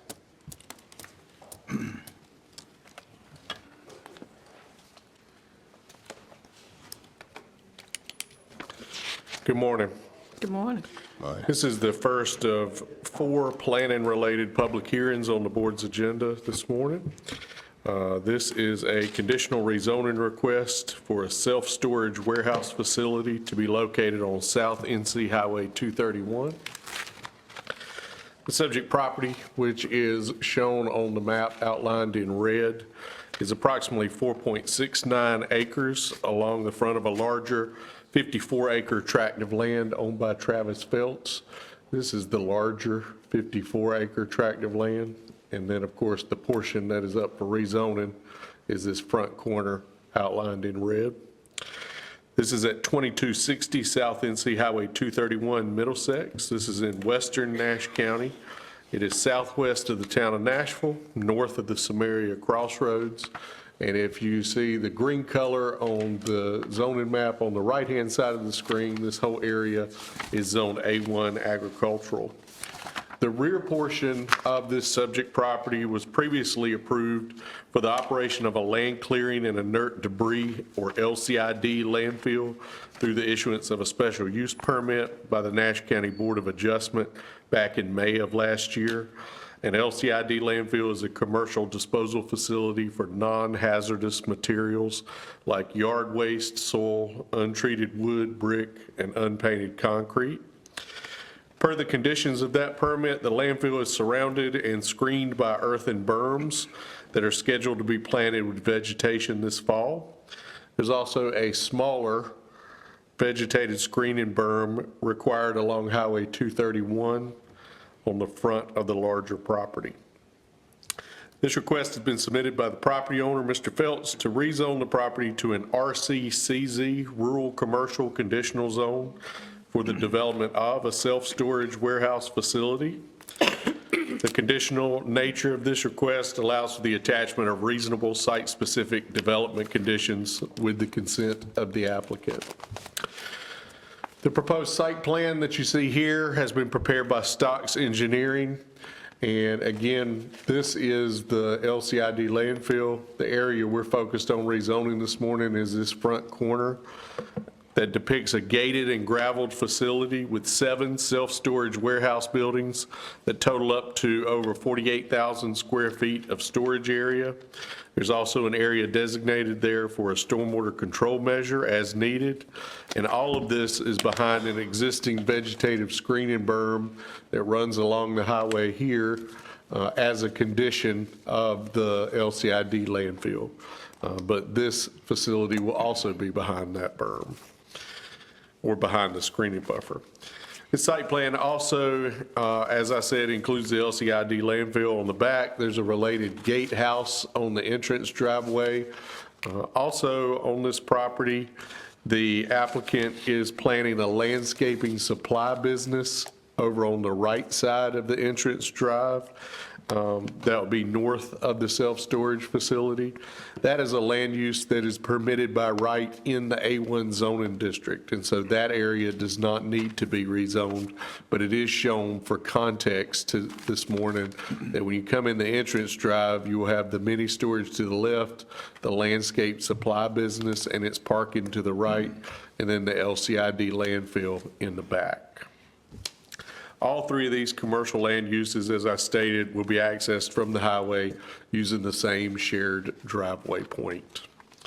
As with all rezonings, we are required by state law to review its compliance with our comprehensive land use plan. This request is generally consistent with the plan's recommendations for establishing a non-residential land use in this residential agricultural area. And you can see on this excerpt from the future land use map that the area is designated green as a residential agricultural area. It's consistent with the plan's recommendations because, number one, the subject property has frontage along and direct access to Highway 231, which is a major state highway. Number two, the subject property is located less than a quarter mile from the intersection of South NC Highway 231 and another state-maintained secondary road, Burgess Road, to the south. Number three, the subject property is in close proximity to other commercial land uses, specifically the immediately adjacent landfill and the proposed landscaping supply business, both of which are on the same larger tract of land as this mini storage. Number four, the subject property does not have significant spatial separation from the existing single-family dwellings that are located directly across the highway as recommended by the plan, but the existing vegetated berm along the road will help to mitigate the overall visual impact of the facility. Number five, the conditional nature of the rezoning request and the limitations of the proposed site plan will restrict the self-storage warehouse facility to a context-appropriate scale. This request may be considered reasonable in the public interest and not unreasonable spot zoning because the larger tract of land has already been approved for commercial use as an LCID landfill and a landscape and supply business. And number two, a self-storage warehouse is traditionally a relatively low-impact commercial land use that provides a service to the community while typically generating only limited traffic and low noise levels that can be reasonably compatible with surrounding residential development. The TRC considered this request back on May 28th and recommended approval, subject to the development conditions that are suggested in the staff report. The planning board considered this request on June 15th. Mr. Kevin Varnell with Stocks Engineering addressed the board on behalf of the applicant and in support of the request, and no other members of the public addressed the board regarding the request at that meeting. The planning board voted unanimously to recommend approval, again, subject to the development conditions that are suggested below. In the staff report, you have a motion to approve the zoning map amendment as well as a motion to deny the zoning map amendment. Both are accompanied by statements of plan consistency and reasonableness. Under the motion to approve, there are 6 development standards. Number 1, if approved, the property should be developed as a self-storage warehouse facility only in compliance with the approved site plan and the requirements of our Unified Development Ordinance. Number 2, any outdoor lighting at the facility should be located, angled, shielded, or limited in intensity to cast no direct light upon adjacent properties. Number 3, the 50-foot wide vegetative screening berm located along 231 shall be maintained in compliance with the conditions of the previously issued special use permit for the landfill located behind the subject property. Number 4 lists the other approvals that will be required prior to construction of the facility, including an erosion and sedimentation control plan approval, a driveway permit, stormwater permit, zoning permit, building and trade permits. Obviously, if there are any significant or substantial modifications or revisions to the site plan following approval, then at my discretion as the zoning administrator, it may require further review by the TRC, the planning board, and the Board of Commissioners. And this conditional zoning map amendment would be invalid unless and until the petitioners consent in writing to all the development conditions that are attached today, including those that are listed in the agenda or any others that may be added during the board discussion. With that, I will pause and take any questions that the board has on the staff report before we open the public hearing. Any questions for Mr. Tyson? Seeing none, is there a motion to go into public hearing? So moved, sir. Second. Been moved by Commissioner Howard, second by Commissioner Outlaw. We go into public hearing. Any further discussion? All in favor of the motion, let it be known by saying aye. Aye. All opposed, motion carried. We are now in a public hearing on the rezoning request for the self-storage warehouse facility on Highway 231. Anyone wishing to speak? Seeing none, can I get a motion to close the public hearing? So moved. Been moved by Commissioner Leggett, second by Commissioner Bellfield, that we close the public hearing. All in favor of the motion, let it be known by saying aye. Aye. All opposed, motion carried. We'll come back into our regular session. Any further discussion by the board to Mr. Tyson? Seeing none, is there a motion to approve or disapprove the rezoning request? Mr. Chair, I make a motion, we approve the zoning map.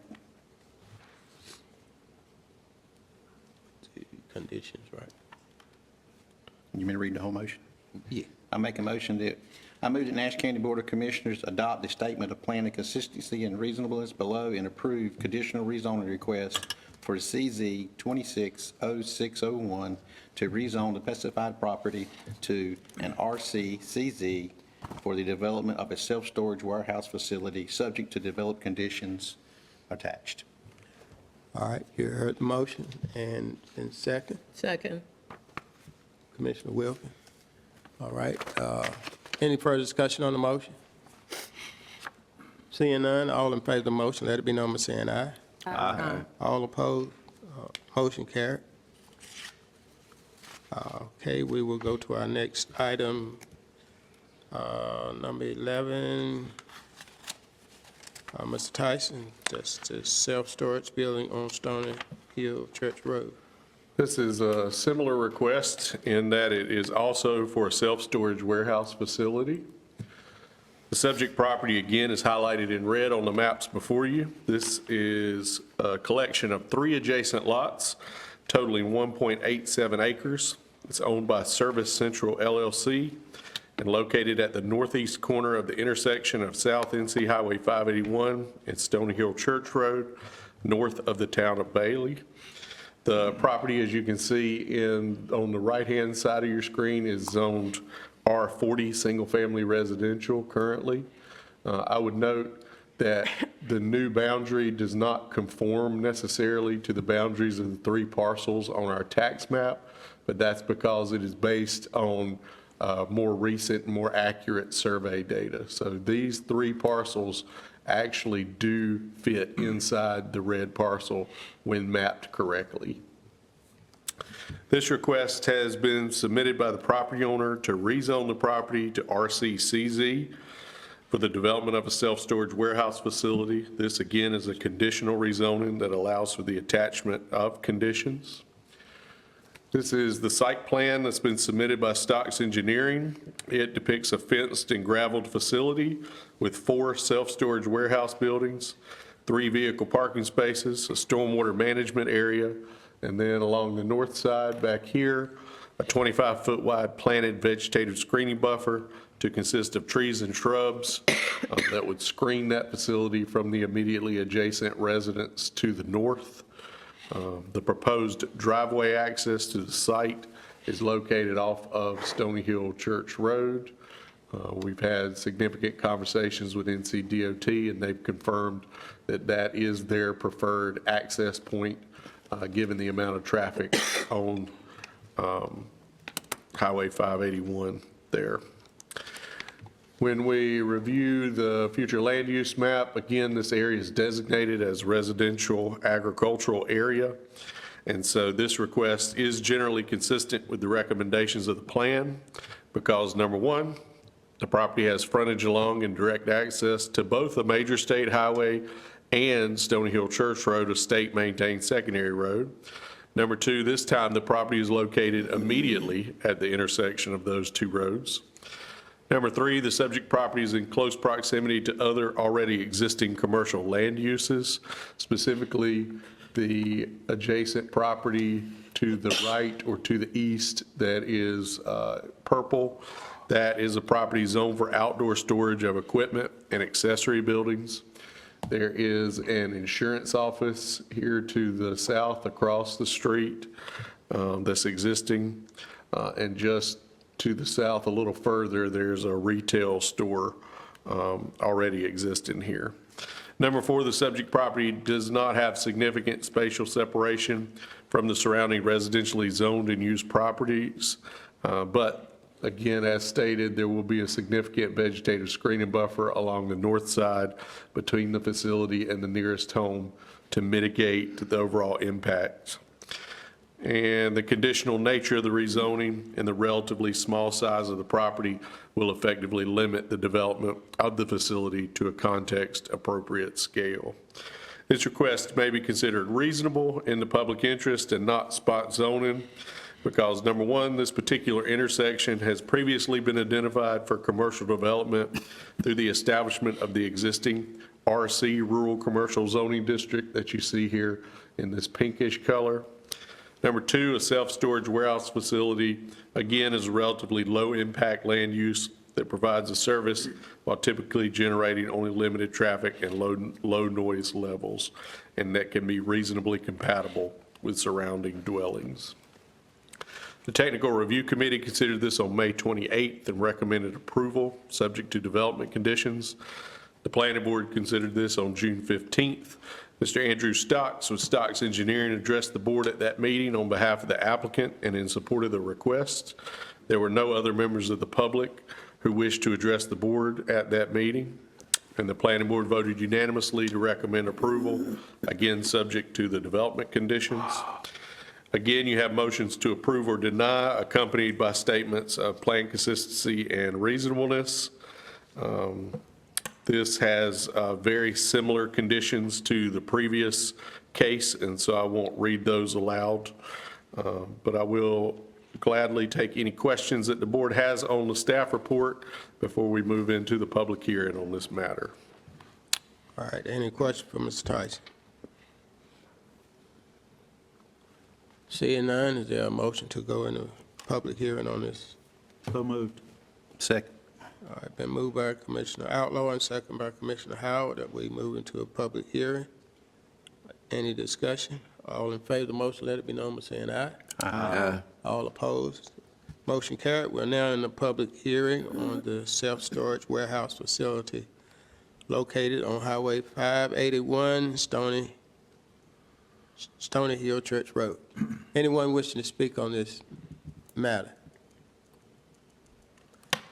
Seeing none, okay, I get a motion to end the closed public hearing.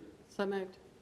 Been moved by Commissioner Leggett, second by Commissioner Outlaw, that we close the public hearing. Any further discussion? All in favor of the motion, let it be known by saying aye. Aye. All opposed? Our motion carried. We are now back into our regular session of the Board of Commissioners. Mr. Tyson? I have nothing to add, but happy to answer any questions. All right. Are there any further questions for Mr. Tyson? Seeing none, is there a motion to accept this recondition of zoning request? Mr. Chair, Commissioner Howard? I move that Nash County Board of Commissioners adopt a statement of plan consistency and reasonableness below and approve the conditional rezoning request for CZ 260603 to rezone the specified property to an RC CZ for the development of a self-storage warehouse facility subject to development conditions listed. All right, is there a second? Second. Second by Commissioner Outlaw. Any further discussion on the motion? Seeing none, all in favor of the motion, let it be known by saying aye. Aye. All opposed? Motion carried. All right, Mr. Tyson, I believe you have one more. That's correct. I actually have two more, but one Okay, more yeah. rezoning request. Okay. The All third right. rezoning request, again, is conditional. The subject property is a 2-acre portion of a larger, approximately 10-acre tract of land.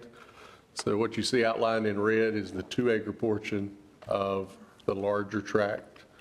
And of course, the red boundary is what's up for rezoning. This property is owned by Sergio Saldana Arenas and Esperanza de la Cruz Tolentino.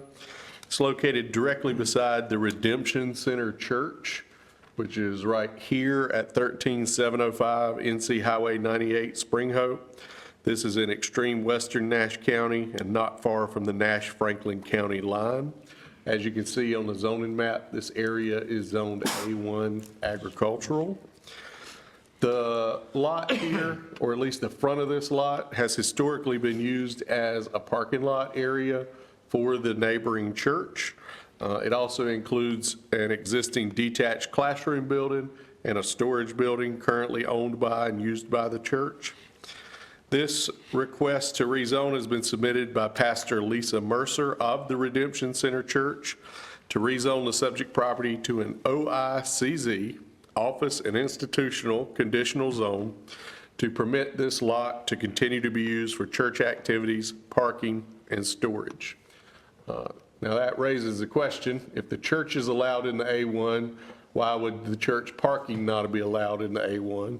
And the answer is it would, if this property could be combined with the church.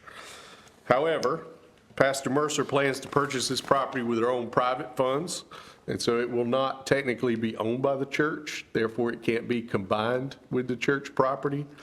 And unfortunately, it does not have the minimum lot width that it needs to exist in this A1 zoning district as an independent lot.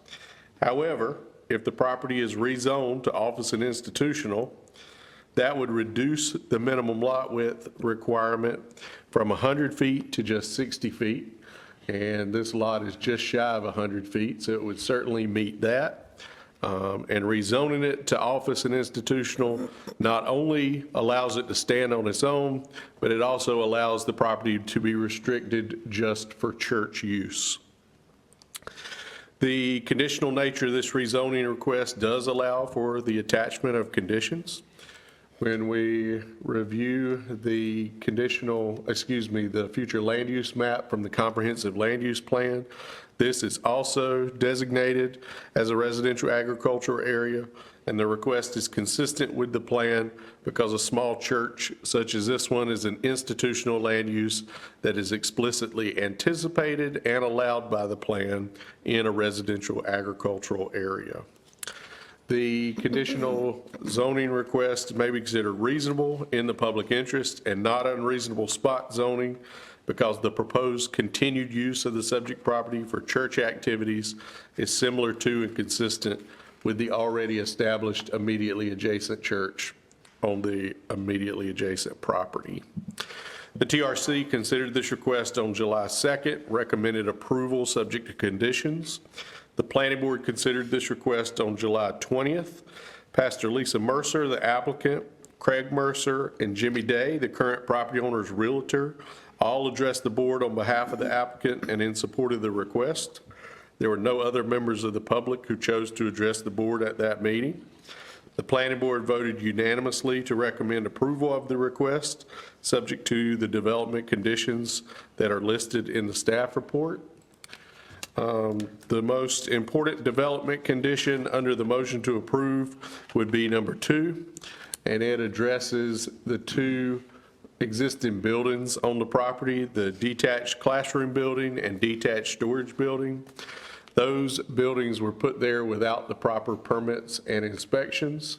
The church has offered to have those permitted and inspected prior to today's public hearing, but it is important to settle the zoning first so that they know what their minimum setback will be off of that side property line, because we certainly don't want them to relocate those buildings more than once. And so development condition number 2, in the event that the rezoning is approved, states that both those buildings shall be relocated to comply with the minimum building setback requirement applicable to the OI zoning district, which I believe would be 10 feet off that property line, and that those buildings shall be properly permitted and inspected by the Nash County Planning and Inspections Department once they've been relocated to meet that minimum setback requirement. And with that, I will pause and take any questions on the staff report. Any questions for Mr. Tyson? Seeing none, can I get a motion to go into public hearing? Moved by Commissioner Leggett. Second. Second by Commissioner Howell. We moving in public hearing on this reconditional rezoning request. Any further discussion? All in favor of the motion, let it be known by saying aye. Aye. All opposed, motion carried. We're now in public hearing on the rezoning request for Redemption Center Church on NC Highway 98. Seeing none, could I get a motion to close our public hearing? So moved. Moved by Commissioner Outlaw, Second. second by Commissioner Bellfield, that we close the public hearing. Any further discussion? All in favor of the motion, let it be known by saying aye. Aye. All opposed, motion carried. We're now back into our regular session. Mr. Tyson. Nothing to add, Mr. Chairman. All right. Any further questions for Mr. Tyson? All right, I entertain a motion to accept or deny the rezoning request. Mr. Chairman, Commissioner Howell. I move that Nash County Board of Commissioners adopt a statement of plan, consistency, and reasonableness below and approve conditional rezoning request to CZ 260701 to rezone the specified property to an OI-CZ to allow its continued use for church activities, parking, storage, and subject to development conditions that are attached. All right, you heard the motion there, second. Second. Second by Commissioner Outlaw. Any further discussion on the motion? Seeing none, all in favor of the motion, let it be known by saying aye. Aye. All opposed? All right, motion carried. Mr. Tyson, number 13. All right, this is the final public hearing related to planning this morning. Instead of being a rezoning, this is a text amendment, and it's a text amendment that was requested by our planning board chairman. It has to do with the regulation of smoke, tobacco, vape, and CBD shops. Nash County Unified Development Ordinance does not currently recognize a smoke, tobacco, vape, or cannabidiol CBD shop as a distinct commercial land use type. Therefore, if we had one proposed, we would have to classify it as miscellaneous retail sales, which means that it would be a land use permitted by right in the RC Rural Commercial and GC General Commercial zoning districts without any specific development standards. This request is proposed to recognize a smoke, tobacco, vape, or CBD shop as a distinct commercial retail trade land use type, and to establish related zoning requirements for their permitted development within the county's planning jurisdiction. The development standards that are proposed have been modeled after those that are already established in the ordinance for a bar, nightclub, tavern, or an internet sweepstakes cafe. That brings us to the actual language of the text amendment. We begin in section 9.3, table 9.3.1, which is our table of permitted uses. The use type that it would currently fall into, miscellaneous retail sales, is listed here for context. You can see that it's designated a P for permitted by right in both the RC and GC zoning districts. This highlighted level of the table here is what would be added. It identifies smoke, tobacco, vape, or CBD shop as its own land use. It allows it still in both RC rural commercial and GC general commercial districts, but instead of a P, it's allowed with a D, which if you come down here to the key, a D says the use is permitted by a zoning permit, but the applicant has to meet specific development standards. And so on the second slide, we have those development standards. They would apply in both zoning districts, RC and GC. First, there's a use and property separation, which would state that no smoke, tobacco, vape, or CBD shop shall be located within 500 feet of any other smoke, tobacco, vape, or CBD shop, or within 500 feet of a church, elementary or secondary school, public park, residentially zoned lot, or an existing residence.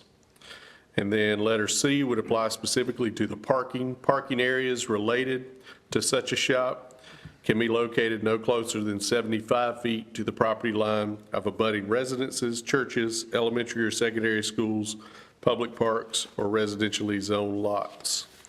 I will state that, again, these standards are very similar to what we require for a bar, nightclub, tavern, or internet sweepstakes cafe, and they have been very effective in restricting those uses from development in commercial zones that are anywhere near residentially zoned areas or residentially developed areas.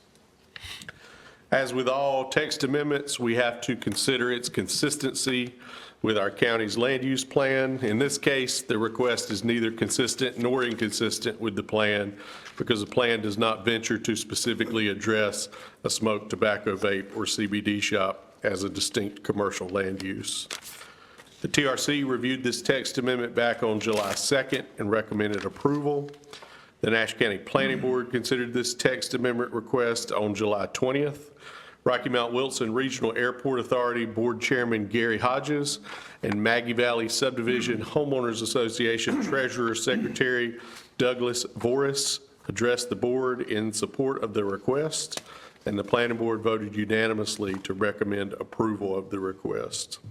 You have in your packet a suggested motion to either approve or deny the text amendment, and both would be subject to the same statement of plan consistency, which is that this request is neither consistent nor inconsistent with the plan because it's simply not addressed. And I will be happy to take any questions on that UDO text amendment before we proceed with the public hearing. All right, any questions for Mr. Tyson? Seeing none, I'll entertain a motion to go into open public hearing. So moved. Moved by Commissioner Davis. Second by Commissioner Leggett. Any discussion? All in favor of the motion, let it be known by saying aye. Aye. All opposed? Okay, motion carried. We're now in a public hearing, and anyone wishing to address the board, please step forward. Seeing none, I'll entertain a motion to close the public hearing. So moved. Moved by Commissioner Leggett. Second. Second by Commissioner Bearfield. We close the public hearing. Any further discussion? All in favor of the motion, let it be known by saying aye. Aye. All opposed? Motion carried. We're now back to our regular session. Any questions? Any further questions for Mr. Tyson by the board? I would just add that this would, if approved this morning, this would become immediately effective in the current UDO and then we will also incorporate it into the draft revised UDO so that it will remain effective as we move forward into a new version of the document. All right. Is there a motion?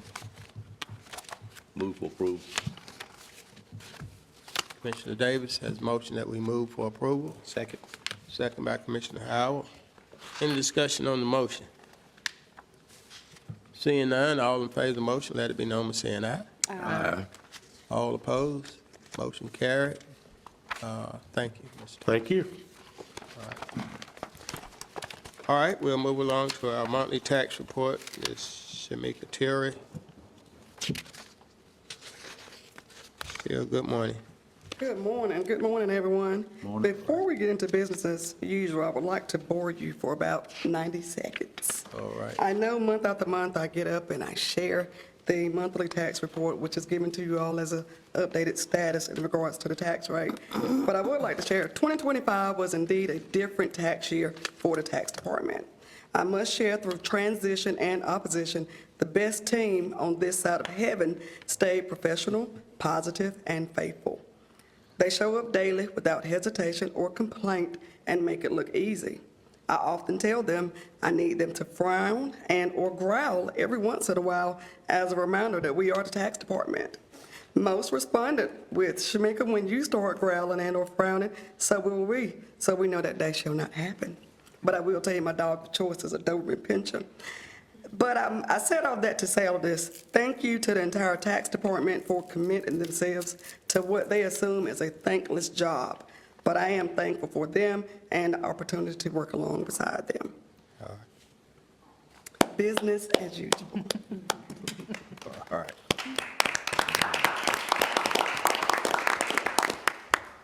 In keeping with General Statute 105-350, the tax collector will be providing a monthly report showing the amount of taxes collected and efforts being made to collect taxes. This report is designed to keep the board current on activities in the tax collector's office. The report is for your information only and does not require approval. It is recommended that you accept the report so that it will be noted in the minutes. Any discussion, questions, comments on the increased 98.84% tax rate? Any questions? Mr. Chair. Commissioner Howard. I had faith in you all along. Great job. You are too kind. Thank you. Okay, we acknowledge and accept the monthly tax report. Okay. We're going to move on to refund request. In compliance with North Carolina General Statute 105-3-1, the tax collector will submit to the governing body for their approval a list of any tax refunds after legitimacy of the refund has been established. There are no refunds for consideration. Okay.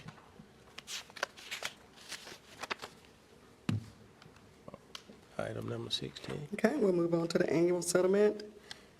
Per North Carolina General Statute 105-373, the tax collector will submit to the governing body an annual settlement of the monies received during the prior fiscal year, and to charge the tax collector with the collections of fiscal year 26-27 property taxes, and recharge the tax collector with the responsibility for the collection of the outstanding taxes for years 16 through 2025. Any questions or comments or All right. on the Any annual settlement? discussion? Okay, I will call for a motion to accept and approve the FY 2025-26 annual settlement report so it may be entered into the minutes. Charge the tax collector with the collection of the FY 2026-27 property tax, and charge the tax collector with the responsibility for the collection of outstanding taxes for the year 2016 through 2025. So moved. Moved by Commissioner Davis. Is there a second? Second by Commissioner Outlaw. You've heard the motion. All in favor of the motion, let it be known by saying aye. Aye. All opposed? Motion carried. Thank you all Thank for you the very much. opportunity. Have a good day. All right. Okay, item number 17, Ms. Emily Moore.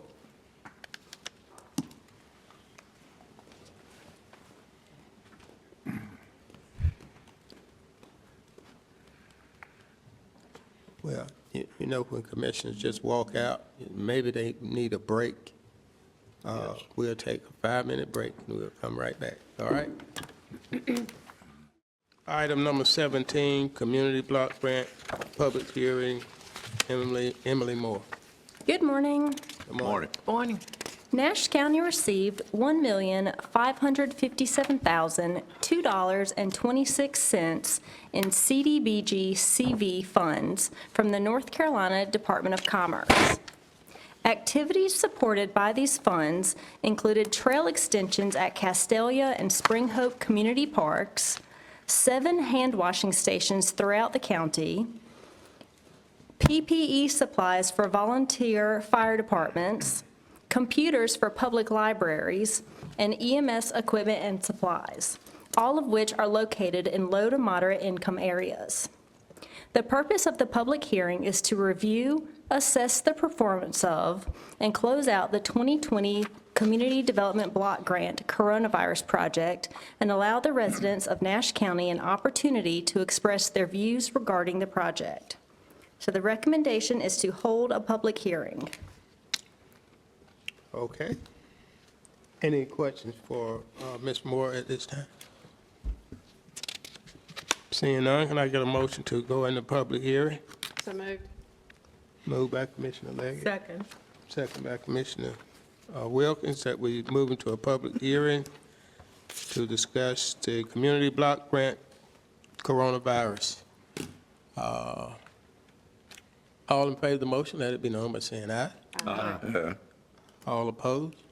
All right, motion carried. We're now into an open public hearing. Anyone wish to speak? All right, seeing none, I'll call for a motion to close the public hearing. So moved. Moved by Commissioner Wilkins, Second. second by Commissioner Outlaw, that we close the public hearing. All in favor of the motion, let it be known by saying aye. Aye. All opposed, motion carried. Public hearing closed. Now we're back into our regular session. Ms. Moore, there's no additional voting on, right? Okay. Now let's go to item 18, Community Block Grant. Okay. All right. So Nash County intends to apply for $950,000 of Community Development Block Grant Neighborhood Revitalization Funds, and applications are due by October 13th, 2026. The grant is used to address housing needs, community needs, economic development needs, or other community development needs within the county. Any eligible need must address a national objective of low to moderate income or removal of slums and blight. So the recommendation is to hold the first public hearing. Okay. Any question for Ms. Moore? All right, seeing none, I'll call for a motion to go into public hearing. So move. Moved by Commissioner Davis, second by Commissioner Outlaw, that we move into a public hearing. No further discussion. All in favor of the motion, let it be known by saying aye. Aye. All opposed? We're now in the public hearing on the matter of Community Development Block Grant Neighborhood Revitalization Grant Application 2026. Anyone wishing to speak, please come forward and address the board. Okay, seeing none, is there a motion to close the public hearing? So moved. Moved by Commissioner Leggett, Second. second by Commissioner Outlaw, that we close the public hearing. All in favor of the motion, let it be known by saying aye. Aye. All opposed, motion carried. We are now back into our regular session. Thank you. All right, thank you, Ms. Moore. Okay, item number 19, a resolution calling for a public hearing on a proposed moratorium ordinance regulation on data center, data processing facility, and cyber currency mining. Call on Vice Chair Freddie Howard to make this presentation. Thank you, Mr. Chair.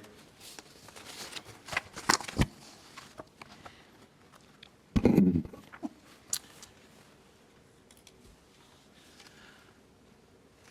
just want to speak today in support of us to place a moratorium on new data center development in Nash County, effective until June 2027. Let me be clear about what the vote is and what it's not. This isn't a vote against growth. It's not a vote against jobs or investment in our county. It is a vote to slow down and get this right before we make land use decisions that cannot be undone.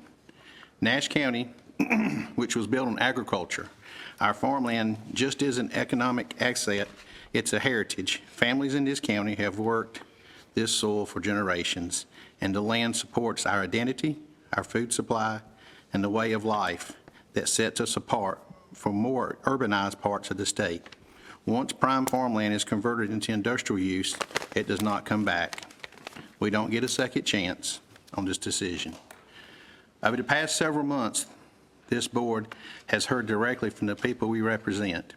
I want to acknowledge that clearly today because public comment isn't just a formality, it's information, and it's our job to act on that information. We've heard from farmers concerned about losing leased and farm-owned acreage to industrial rezoning. We've heard from residents who worried about the strain data centers place on our water supply and our electrical grid, resources that our agriculture operations depend on just as much as an industry user. We have heard concerns about noise, about the visual character of the rural landscape, and about the property values near proposed sites. And that we have heard again and again that people feel decisions are moving faster than the public's ability to understand and weigh in on them. A moratorium gives us the tools to respond to the feedback responsibly. It gives staff and this board the time to study the real impacts, water usage, energy demand, tax structure, infrastructure cost, and to build standards in our UDO that protect both our agricultural base and our long-term tax interest rather than reaching for partial by partial under pressure from individual rezoning requests. Other counties across the state and the country are taking the similar approach. A pausing to build thoughtful ordinance into an obstruction is due diligent. It protects Nash County's negotiating position, and it protects us from litigation and inconsistent decisions that come from acting without clear standards that need to be in place. In June 27, it's not an arbitrary date. It gives us time to conduct our proper process to get the Unified Development Ordinance updated, an ordinance that reflects the values this community holds. It does not shut the door on data centers permanently. It simply says that before this kind of industrial development reshapes our farmland and our rural character, we're going to do it the right way. I've heard from people in the county, and their message has been consistent. Protect our farmland, protect our water, and our natural resources.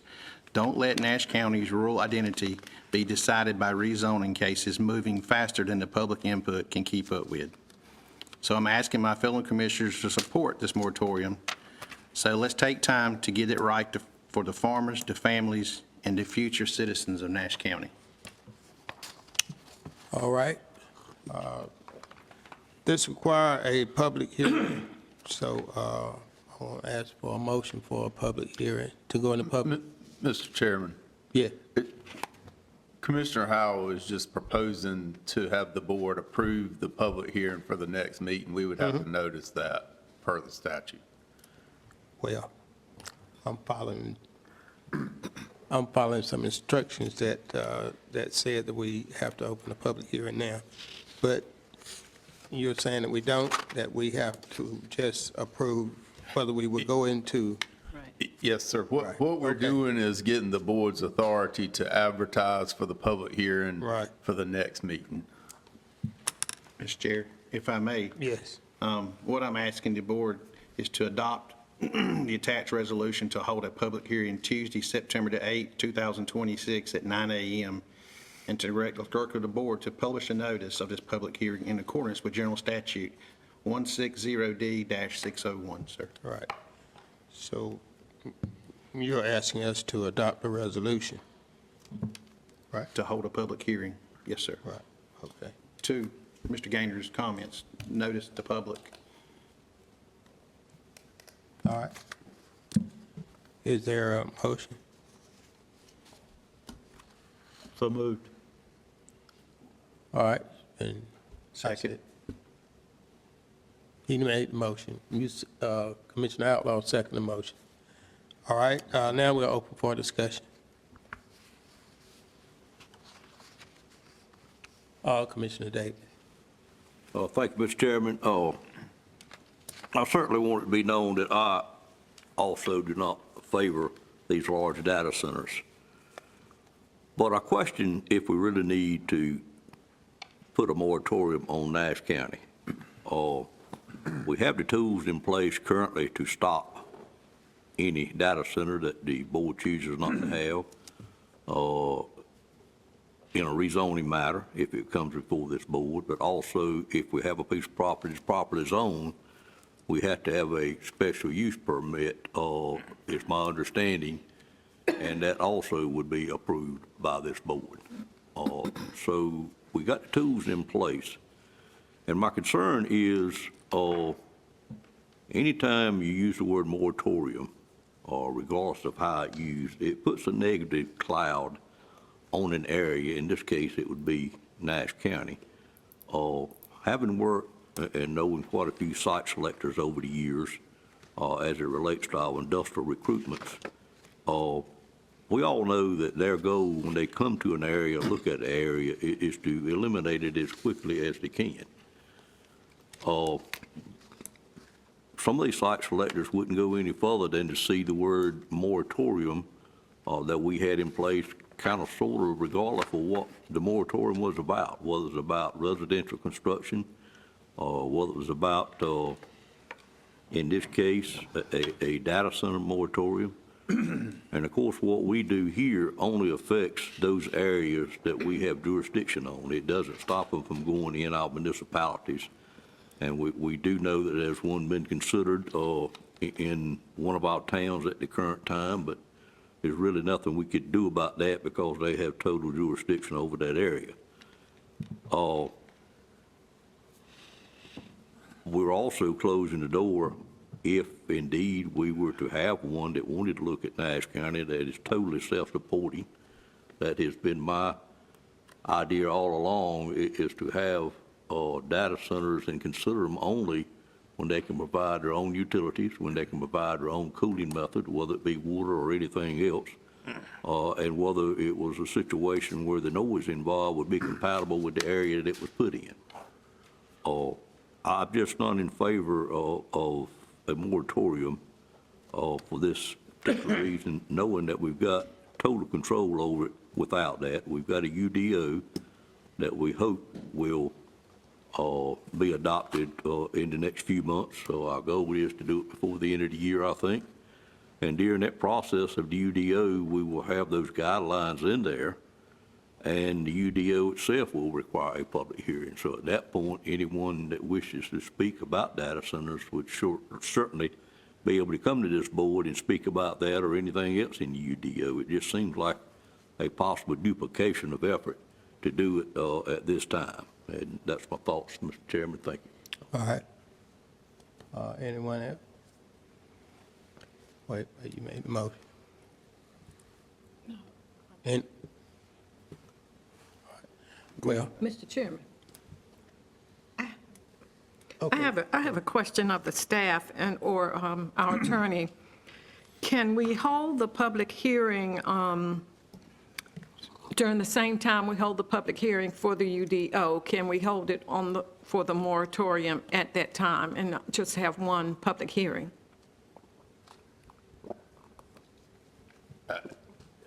The moratorium requires a public hearing, so prior to voting on the moratorium, you would have to have a public hearing. What I'm saying is if we don't vote on the moratorium until we have the UDO public hearing. I mean, Commissioner Howell is asking that we have vote on the we have the public hearing in September, and I'm guessing vote on the moratorium in October or late September. In September. In September. It can be voted on at that meeting. Okay, but what I'm asking is, I guess we would have to vote down his, and then someone would have to make them. You can't vote, I'm sorry. And someone would have to make a motion to have the public hearing on the moratorium during the same time we have the UDO. You understand what? If you vote down his motion today, then there would not proceed with the public hearing. But if the moratorium is on the agenda, then there has to be a public hearing. Okay. But it's not on the agenda yet until we vote. That's correct. You make the motion, we'll give everybody else opportunity. Anybody else? Commissioner Lay? Okay, I do have a question. Would a moratorium such as this affect our ability to adopt the updated UDO? Who can answer that? Well, Good point. give you my opinion. Mr. Tyson? So to answer Commissioner Leggett's question, no, the moratorium would not affect the county's ability to adopt the UDO because the moratorium is worded in such a way that it would last until June of 2027 or until a UDO with specific data center standards are adopted. And so the adoption of the UDO would effectively repeal the moratorium if it occurred prior to June of next year, which we anticipate that it will. Because as long as that UDO has specific rules and regulations for data centers.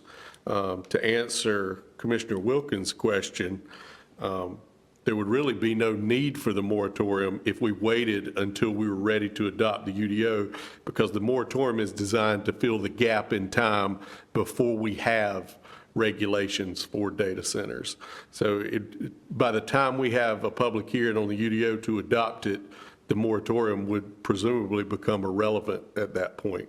So it wouldn't make sense necessarily to delay the public hearing on the moratorium to align with the public hearing on the UDO because the UDO will not be ready by the September meeting.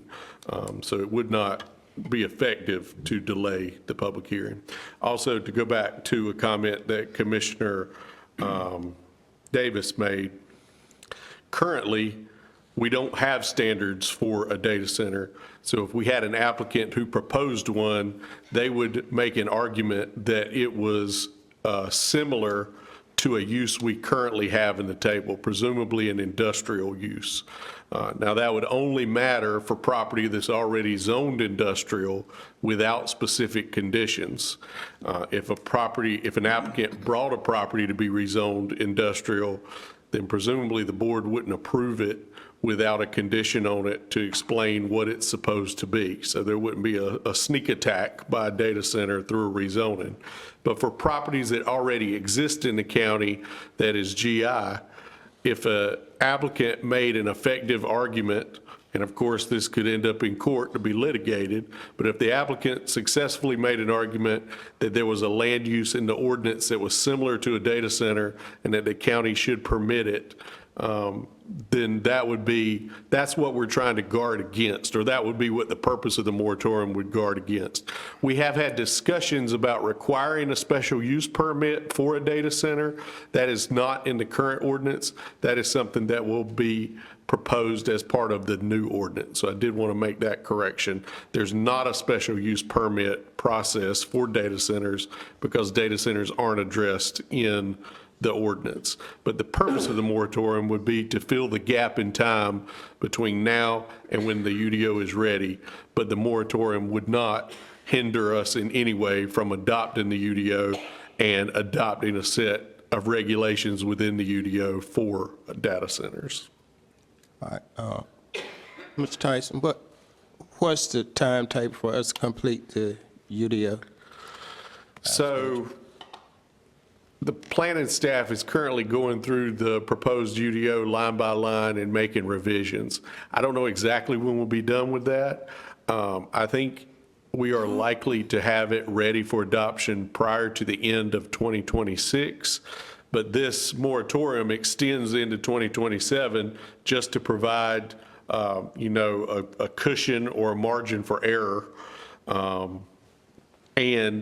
as I stated, the way the moratorium is worded, as soon as we adopt a set of regulations for data centers, whether it be standalone or as part of that UDO, the moratorium would be repealed. And so it's whichever occurs first, the deadline of June 27 or the adoption of a UDO containing data centers. And I seriously expect the UDO adoption date to happen well before the June 2027 deadline. All right. All right, Commissioner Howell. Mr. Tyson, thank you for explaining that, and apologize to my fellow colleagues up here. That's the whole intent behind this, is a bridge to give us protection, to protect the staff and having to spend additional time and/or additional legal fees that if one would come up, and as Commissioner Davis mentioned, there is already one being considered in one of our towns, and I also am aware there's also been some discussion as well in other parts of the county outside of the township for some. So my concern is that we don't put ourselves in a position to where we're having to spend taxpayers' money to defend something. We can simply put a moratorium on it today and give us time to do it. My other concern is, in our last meeting on data centers, we've got everything lumped together. And when I say everything lumped together, I'll make sure I explain. So you have the new AI data centers and you have the traditional data centers. A traditional data center does not use our natural resources, does not use a lot of electricity. And because I stay at the other end of the county, there's one in Zebulon right now behind the Bojangles. I mean, it doesn't make any noise. You wouldn't know it was there.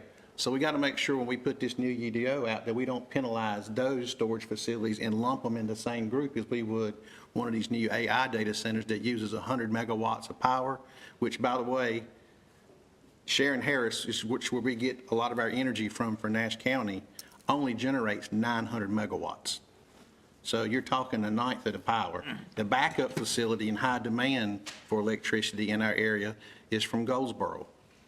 Again, that facility only produces 920 megawatts. So we're talking about a 100-watt mega facility would put a tremendous strain on it. Also, there's other things to consider. Even though if they generate their own power, which a lot of them are having to do, they're having to put in temporary diesel generators that are running for extended periods of time with additional noise and additional air pollution, because there's currently not enough power to do self-generation at this point with the technology we have.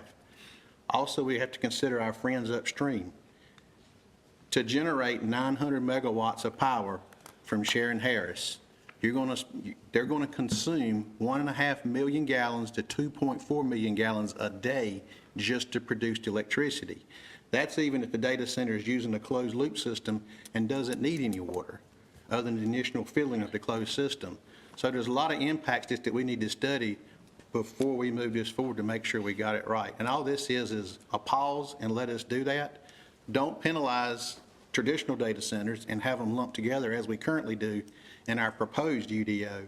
Separate those out and then figure out where in the county these new AI ones need to go and make sure we got clear direction. It's best for them and also best for the citizens of Nash County. Thank you, Mr. Chairman. All right. Commissioner. David. Adam, just to clear up something you just said, which is different than what I said, and I appreciate you clearing that up.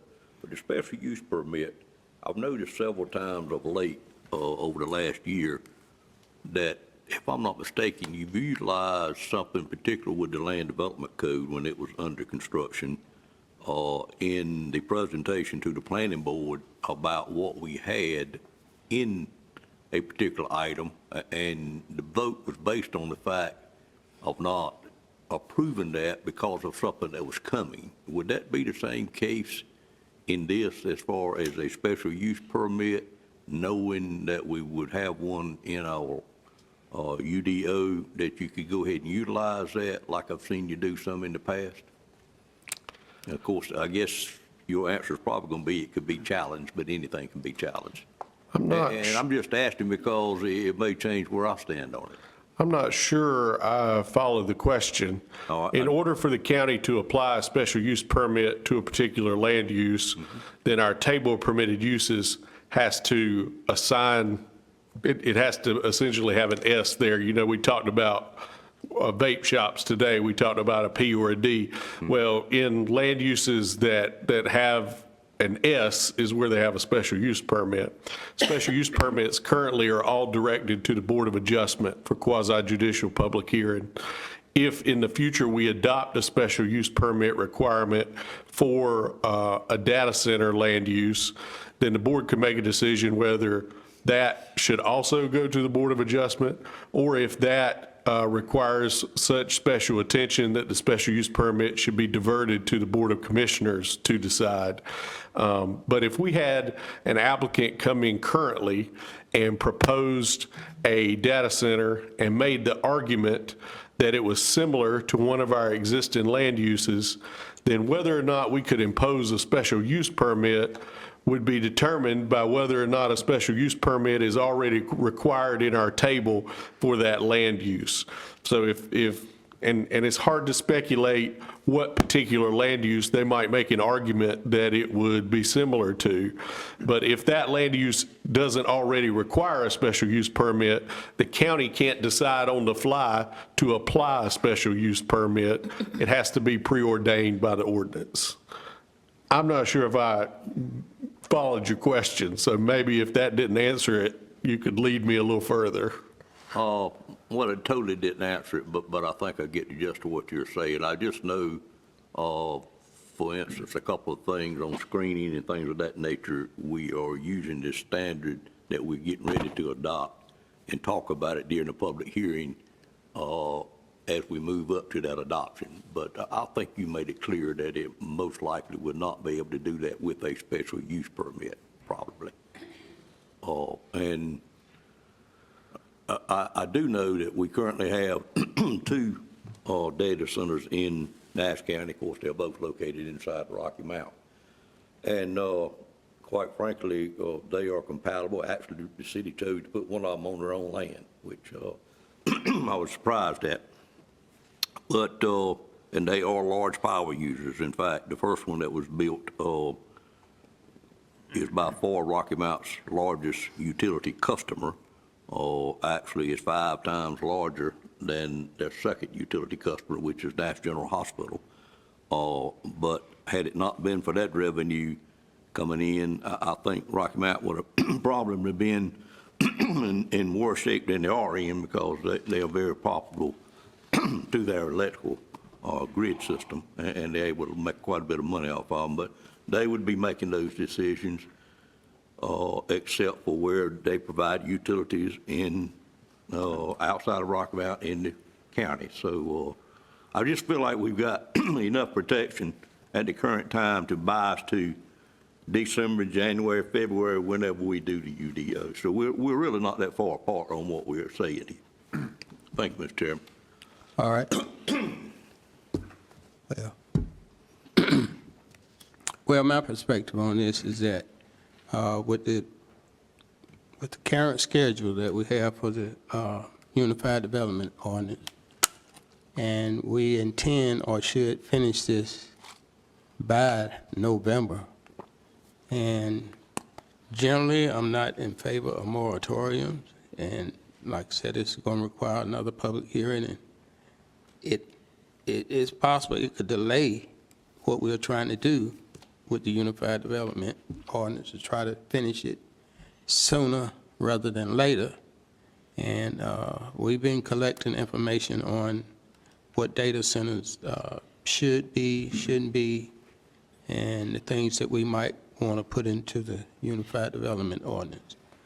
And I'm hopeful that the 3 commissioners that serve on that, Ms. Leggett, Mr. Davis, and myself, that we will push forward with developing the Unified Development Ordinance very soon, before this year is out, and we'll be able to address all the concerns about the moratorium. Moratoriums create anxiety and sometime along the public, which they might not need to be alarmed.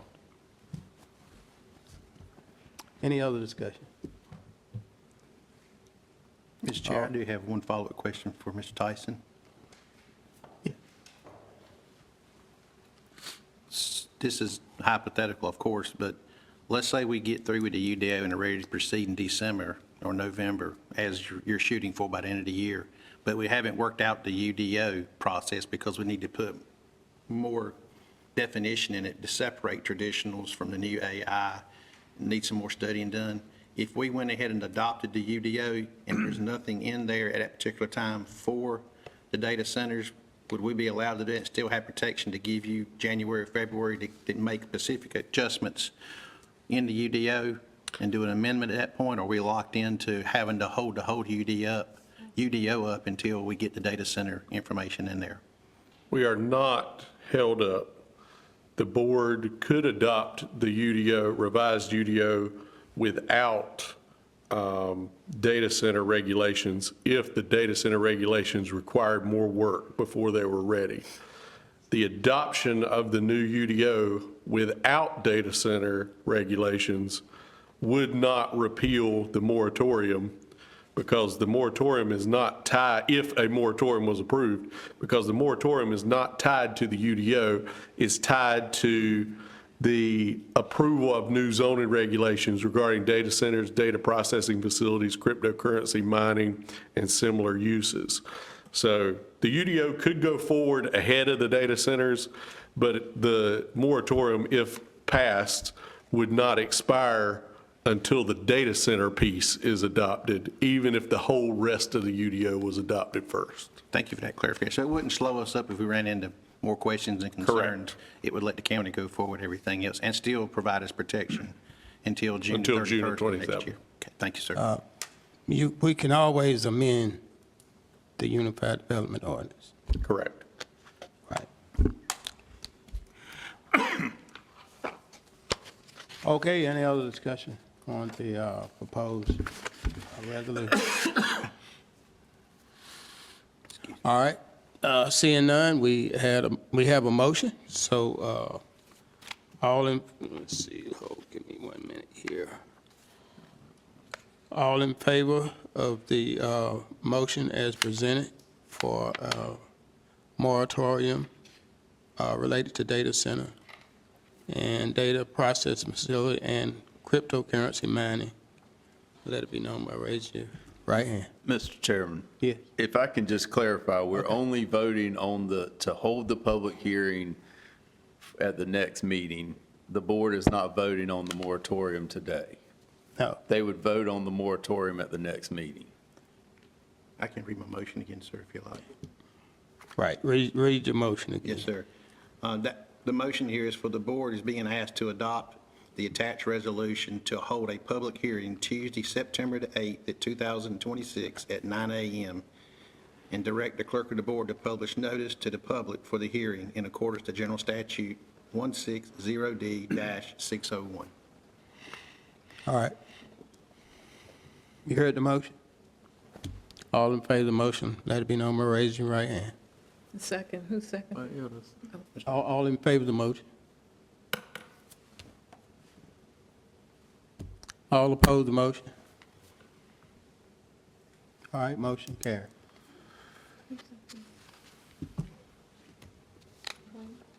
Voted for it. All right. Let's move to the next item number 21.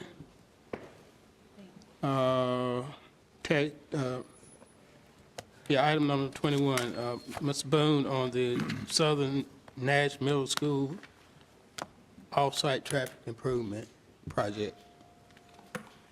Good afternoon. Thank you, Mr. Chairman. Item I have before you today is task order for Southern Nash Middle School off-site traffic improvements. As the board is aware, construction is currently underway on new Southern Nash Middle School near the intersection of 581 and NC 97. That school is expected to open in the fall of 2027. Construction of the new school necessitates construction of several off-site improvements along NC 97 and NC 581 based on proposed access points and the anticipated increase in traffic volumes related to the new school.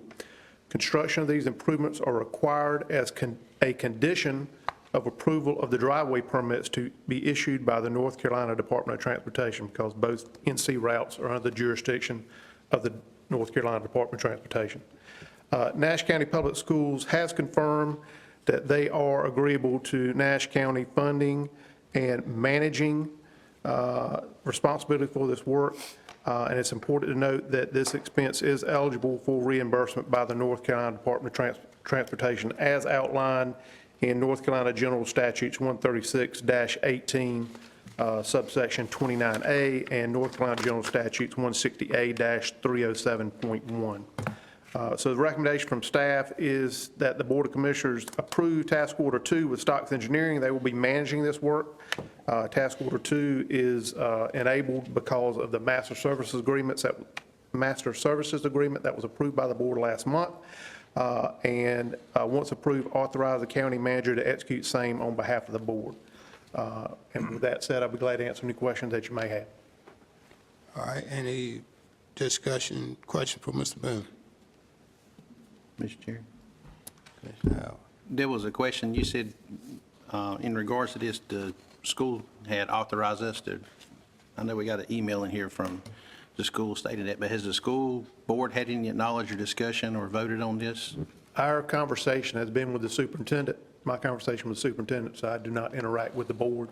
But again, I made an inquiry to the board. That was a response we received from the superintendent to confirm that the school system would be amenable to the county managing the off-site improvements like we are managing the off-site utility improvements. I don't know that the traffic improvements were necessarily discussed or conceived at the beginning of the project, but honestly, I was not a party to those conversations. But again, our conversation has been directly with the superintendent, not with the school board. So, I mean, I fully support us doing this and spending the money to do so because we get reimbursed from the state. But I do have a problem moving forward and voting to support it without the awareness of the school board. And since our agenda meeting, I had conversation with the chairman, and there was no discussion with the chairman and another board member as well in regards to this. So there's, to my knowledge, not been an official vote taken or even a consensus vote. There's been discussion a while back, but nothing in the recent times. Right. So why would we take a vote as a board without support from the school board first? Again, I know the county manager had conversation with the superintendent, so I'll defer to her after our agenda planning meeting last week. The manager reached out to the superintendent, so she may want to weigh in on this conversation. Correct. I spoke with the superintendent and also Angie Miller, and it's my understanding that in the planning of this project, we had Commissioner Davis on that committee, and the off-site improvements were agreed upon that the county would handle those. So this is just another one of the off-site improvements. So this wasn't a board decision. It was part of the planning of the whole project altogether. And I guess, I'm not trying to be controversial, but my whole argument was, we made a point earlier today that one person was doing negotiations, was a claim for purchasing property. Are we allowing one person of the board to make that decision for our board ahead of time, or does it take the majority of the board to make that decision?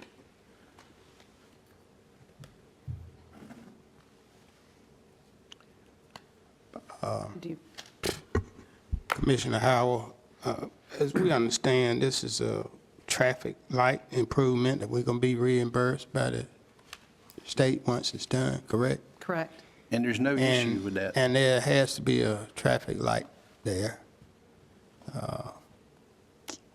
The point at topic here is the fact that there's been no knowledge and support from the Board of Commissioners of the school system acknowledging that a request for us to spend $500,000. We've also had an email sent to us from the school system requesting us to spend money to put in a new septic system for the new elementary school that's proposed to be built, but the board has not taken action on that yet neither. And here again, I'm just seeing a pattern. To me, the school board should vote on this matter first once it's voted on and the school board approves it, then send it over to us, and then this board votes on it. We didn't act off earlier of purchasing and enter into a contract with one person. So why would we look at, and again, I fully support this and it makes sense, but it's the process that I have a concern with here, not the action. So we need to have a precedence to set. It should take the majority of the school board to support something that's communicated to us in writing. This board would take a vote on it, and whatever that majority vote is, that's the action we take. Okay. Well, I want to just say this. Look, the superintendent represents the Board of Education. And if the superintendent sends us something, we act on it with the assumption that the Board of Education has approved his action.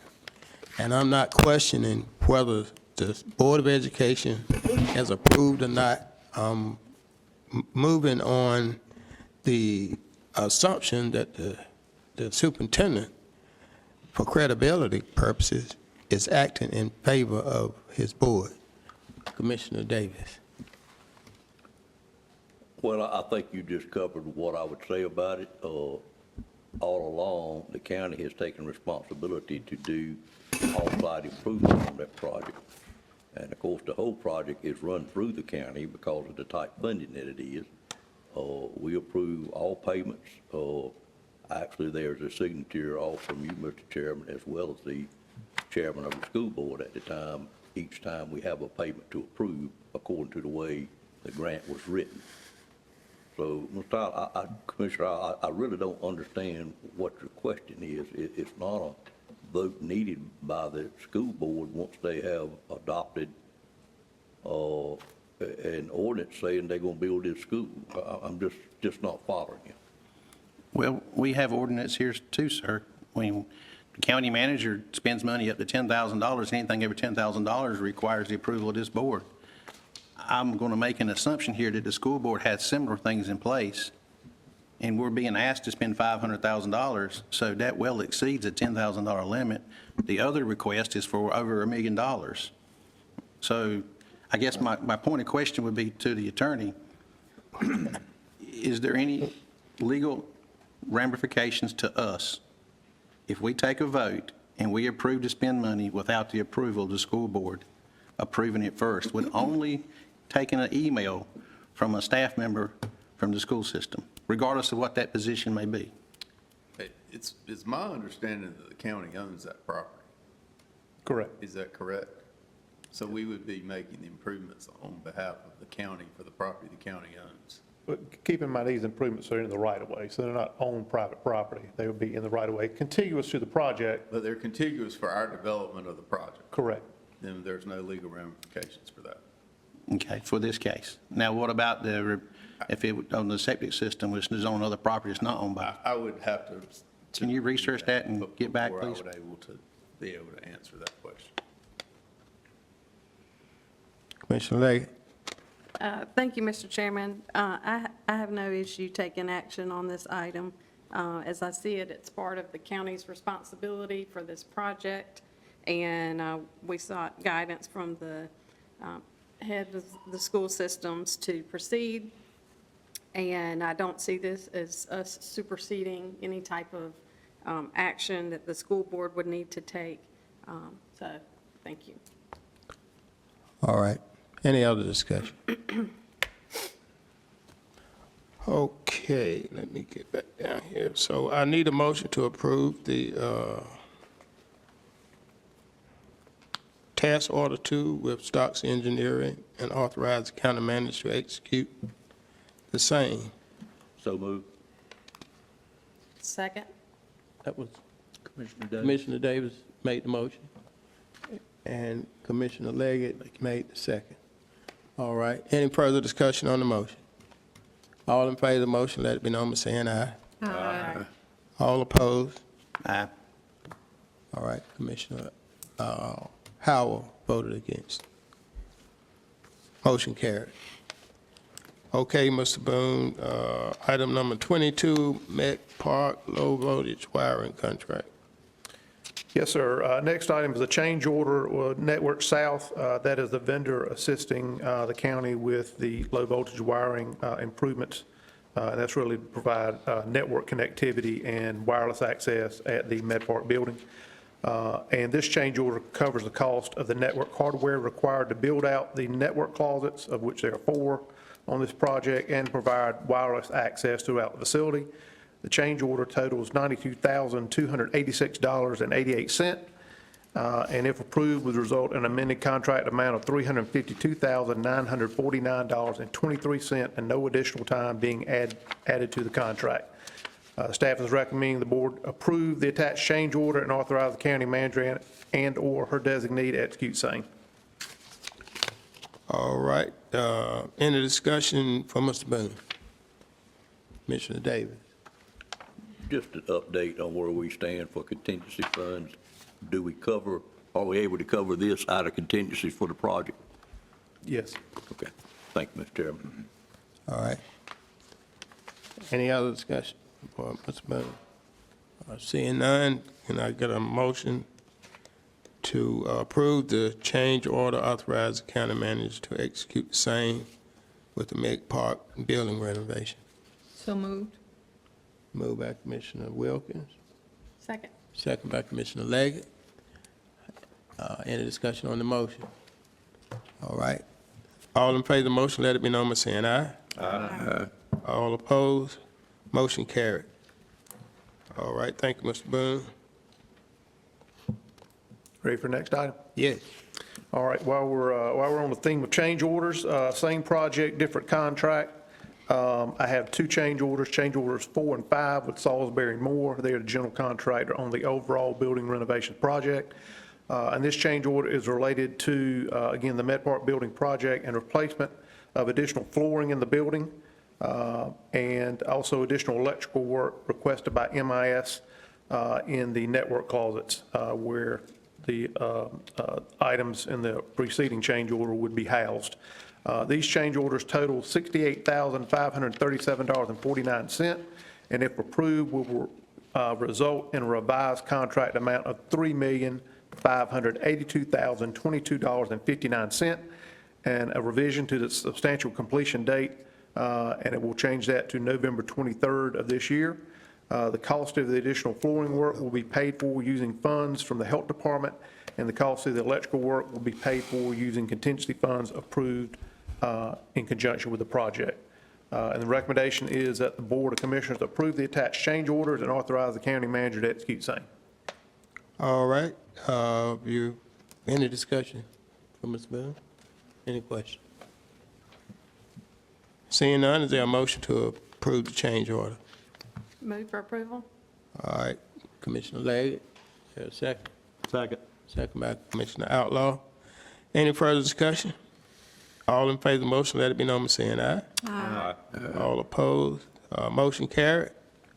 All right, thanks. Okay, item number 24, Ms. Nikki Stanton, North Carolina Department of Environmental Quality Grant, Wastewater and Water Infrastructure Project, Capital Project Ordinance Amendment 3. Good afternoon. All right. The first project ordinance amendment is for the NCDEQ grant. And basically what this amendment is doing is moving some funds from construction, into construction from software and equipment. It's just to make sure that we're covered in the areas that we need these funds to pay all the bills for this project. All right, any questions from Ms. Stanton? All right, seeing none, is there a motion to approve the amendment capital project ordinance? So moved. Moved by Commissioner Davis. Is there a second? Second. Second by Commissioner Wilkins. All right, any further discussion on the motion? All in favor of the motion, let it be known by saying aye. Aye. All opposed? Motion carries. Okay, item number 25, County Capital Project and Fund Ordinance Amendment. The attached project ordinance is presented to amend the senior center expansion project. The request is to move the 5% county match of $23,750 from the construction line into the renovation line for grant reporting purposes. The grant that we received for this can only be used for renovations, not for construction. The match should follow that as well. So this is just amending that to move it to the renovation line. All right, any question? Seeing none, is there a motion to approve the amendment? So moved. Second. Moved by Commissioner Wilkins, second by Second. Commissioner Howell, second by Commissioner Fairfield. Any further discussion on the motion? All in favor, let it be known by saying aye. Aye. All opposed? Okay, motion carried. Okay, item number 26. Okay, budget amendments. The first budget amendment for this month is to budget Nash County Sheriff's Office citizen support donations for community support. So this is taking the $2,191 from citizen support revenue and moving it to the community support expense line so that they can support a back-to-school event. The second request is for the asset forfeiture funds. This budget amendment is to reappropriate unspent 26 Department of Treasury funds and Department of Justice funds for the Swiftwater rescue needs, including the boat and other expenses. The amount of this budget amendment is for $203,408. The third request is the controlled substance. This budget amendment is to reappropriate unspent 26 controlled substance tax and investment earnings from the revenue line to the expenditure line for equipment supplies for weapons and optics in the amount of $53,311. The fourth request is to budget additional funds from the Enhanced Voluntary Agricultural District for legal services for partial termination of enrollment in the program. This was an investment in the Farmland Preservation Enhanced Voluntary Agricultural District, and they were terminated. There was a $300 legal amount, legal services, that we were reimbursed by that landowner. So this is taking that revenue and taking care of that legal expense that we incurred. And number 5, this dollar amount is different than what was originally put in your packet. We got new numbers from the state. So this is just the budget amendment move for the new revenue amount from the local workforce development state funding, and it's moving it to the expense line for the local workforce development line in the amount of $359,846. Are there any questions? All right, any questions for Ms. Stanton? Hearing none, well, I entertain a motion to accept all amendments. Move for approval. Motion by Commissioner Leggett, Second. second by Commissioner Howell, that we approve all the budget amendments. Any further discussion? Seeing none, all in favor of the motion, let it be known by saying aye. Aye. All opposed, motion carried. Thank you. Thank you. Okay, number 27, Ms. Tia Fuller. Chairman, excuse me, we added 26A Yeah, we did. And what was 26A? for Commissioner Howell wanted to make a request for a letter of support. Oh, yes, right, sorry. Thank you, Mr. Chairman. Thank you, Madam Manager. I come today seeking support from my fellow colleagues to a letter of support for the Southern Nash Wastewater and Sewer Authority as far as in regards to meeting with elected officials over the next few weeks and just seeking basically a consensus vote that everyone is in support of me doing that and asking for financial support from our state and federal elected officials to bring funds back to Nash County. All right, you've heard the request. I'll entertain a motion. Is there a motion? I just have a question. Okay, want a question before a motion? Go ahead, question. Okay. Since this is brand new on our desk this morning, can you give some more background about the Southern Nash Water and Sewer Authority? So we're still having meetings. Commissioner Davis and I had a meeting, I think it was last week, I believe it was Monday, and getting updates and looking at additional alternatives. Mr. Boone making comment, we also had a conference call Friday morning with some new technology. The purpose of this letter of support is basically just seeking their assistance. The whole holdup, once we finalize option A and B that we can do and bring back to the board, even if we approve it, the whole holdup's going to be funding for this, and we're still looking at $100 to $120 million as it currently stands. So even if we agree to move forward, we need financial assistance to help us with that. And this letter is basically going out and having these conversations to the latest start to get those requests in, that once we do make a decision on what we're going to do to move forward, that we can get it sourcing for it for us financially. Okay, so at this time, the partners are Bailey and Middlesex. Correct. The county has not got into authority yet. We're waiting till we get everything together. And there's still potential. In the last meeting, there was conversations with Springbrook as well. They did attend the meetings. And what the vote is today, what you're asking for is this letter specifically? Yes, ma'am. Just, I'm going to go regardless and have these conversations, but I'd rather have the blessing and support from my fellow colleagues on this to bring funds back to the county, to save the taxpayers in Nash County funding. And there's no specific amount on this letter either at this time, because we haven't finalized. But I didn't want to misrepresent the board without their approval. All right. Mr. Chairman, are we saying we've got something that we've got before us this morning? What this is?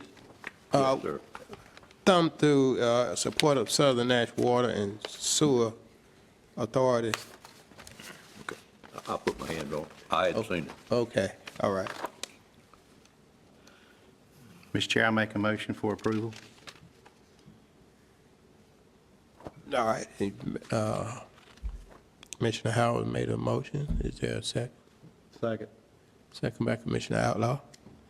Okay, we're still open for discussion on the motion that we support Commissioner Howard in his effort to find financial support for the Southern Nash Water and Sewer Authority system that they're trying to develop.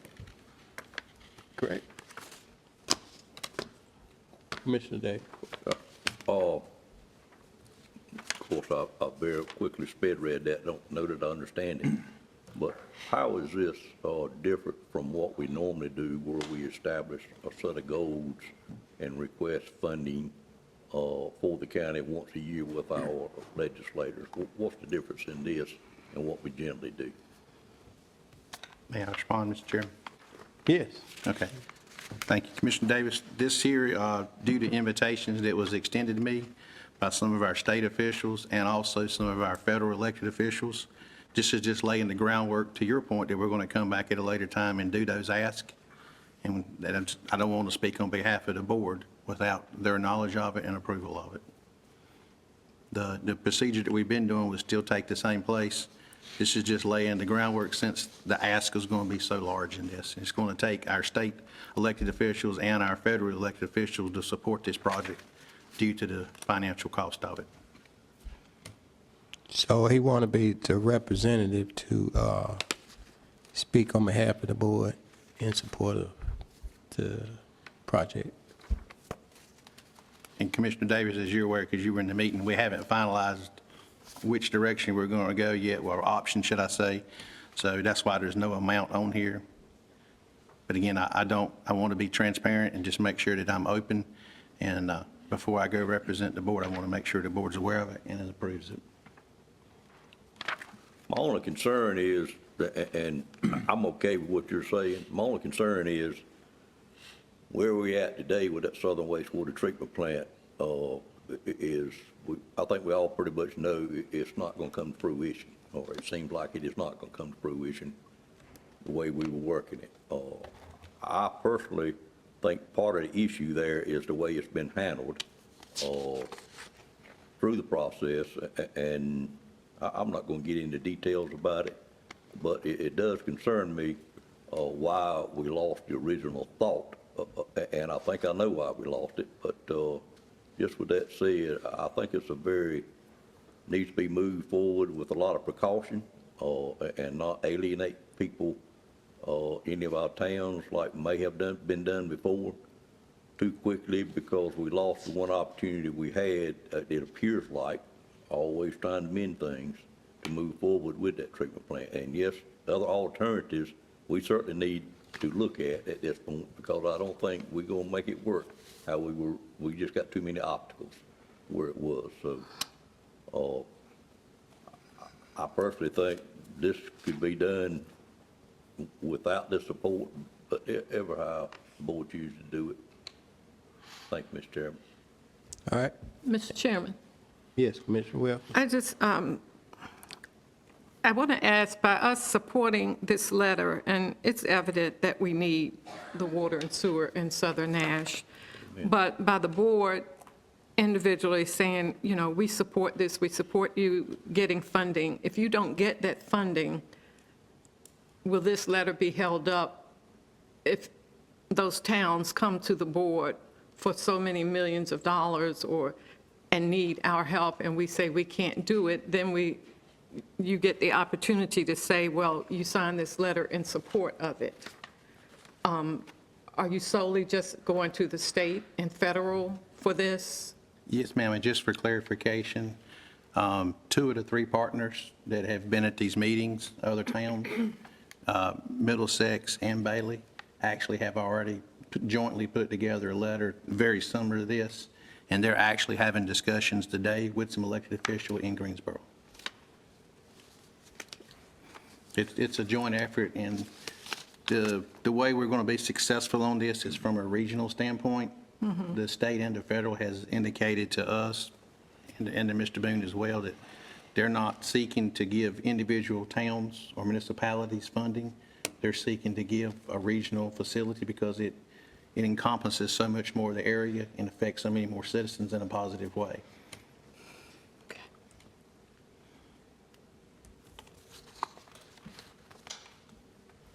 All right, any other discussion? All right, you heard the motion? You understand the motion? All in favor of the motion, let it be known by saying aye. Aye. All opposed? Motion carried. Mr. Chair, can I make a comment? Yes, sir. Just want to thank my colleagues on this, and I'm trying to be fully transparent in asking for these funds. I'm not trying to move anything forward without your acknowledgement and your involvement. That's why I did this. Thank you. All right. Okay, we'll move to item number 27.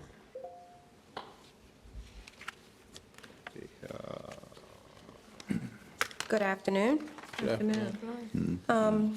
September is recognized nationally as Recovery Month to raise awareness of mental health and substance use disorders, celebrate individuals and families in recovery, and recognize those who support recovery efforts. This resolution affirms that recovery is possible and highlights the importance of reducing stigma, expanding access to support, and creating a community where individuals feel encouraged to speak up. It also recognizes the families, peer support specialists, healthcare professionals, first responders, treatment and recovery providers, faith communities, nonprofit organizations, and other partners serving Nash County. I have attached in your packet a resolution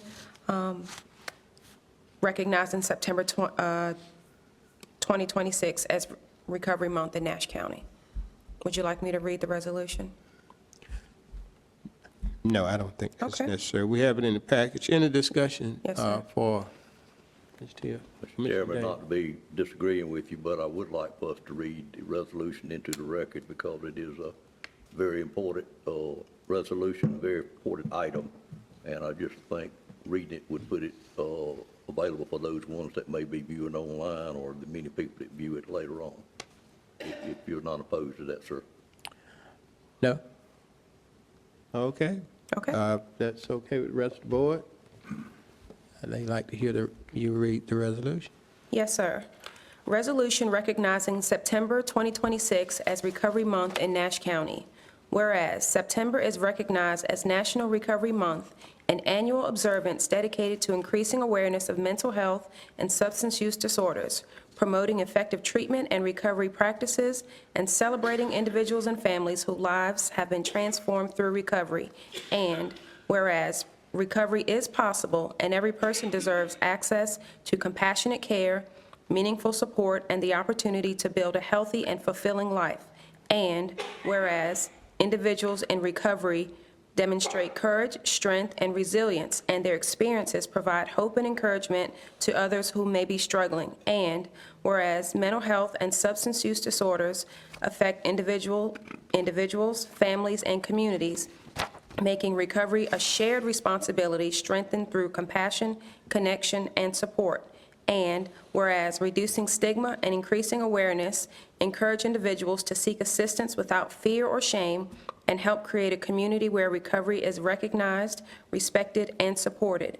And whereas Nash County recognizes the families, peer support specialists, healthcare professionals, first responders, treatment and recovery providers, faith communities, nonprofit organizations, and other community partners whose dedication helps make recovery possible. Now, therefore, be it resolved that the Nash County Board of Commissioners hereby recognizes September 26th as Recovery Month in Nash County and encourages residents, organizations, and community partners to support individuals and their families on their recovery journeys and participate in activities that promote awareness, hope, healing, resilience, and lasting recovery throughout our community. Adopted this third day of August, 2026. All right. Will this resolution be, if approved, put on the website? Thank you, sir. That's it? It will be, yes. Okay. All right. Any other questions? Seeing none, is there a motion to accept the resolution? Move we accept. I've been moved by Commissioner Belfield. Second. Second by Commissioner Davis. We accept the resolution. Any further discussion on it? Seeing none, all in favor of the resolution, let it be known by saying aye. Aye. All opposed, motion carried. Thank you very much. If I may, before we leave that item, I'd like to take this opportunity to ask the board to join with me with my time left on this board, to continue to encourage our sheriff's department to join in with us and find a way, more than what we are currently doing, to help those citizens that we have incarcerated that have drug abuse or mental issues. A lot of them do indeed have one or the other, or sometimes both. And I just see a lot of counties doing a lot more than what, through that Board of Commissioners, than what we are doing. And I don't have an answer. I will just ask for support to work with our sheriff's department and see what kind of programs we can put together to help these individuals while we have them fixed and in place, because drug addiction is a very hard item to overcome. But certainly there are so many success stories that we know it can be done. And I would maybe bring back other items over the next month or two that we could consider doing as I study other counties. But it is a high priority item that I think needs our attention. And of course, with the jail population like it is, a little bit of studying I have done, there is a lot of people going in and out of our jail over and over and over, if we could just help solve that. And thank you for any consideration the board would give in working towards that. Thank you, Mr. Chairman. All right, thank you. Okay. Thank you, sir. We will move to item number 28. Okay. This is the expansion of community naloxone access. Nash County remains committed to protecting the health and well-being of our residents and ensuring that life-saving naloxone is readily available throughout the community. Opioid use and overdose can affect individuals and families from every background, and timely access to naloxone can mean the difference between life and death. Each life saved also represents another opportunity for an individual to connect with treatment, support, and recovery. Currently, a public health kiosk is located at Braswell Memorial Library and provides access to naloxone and other public health supplies. Building upon this effort, the county is expanding access by placing newspaper-style distribution boxes at each Nash County Library branch, including Bailey, Middlesex, Nashville, Spring Hope, and Whitakers. Additional boxes will also be placed at the Nash County Health Department locations, one in Nashville and one in Rocky Mount. Libraries and public health facilities are trusted and accessible community spaces.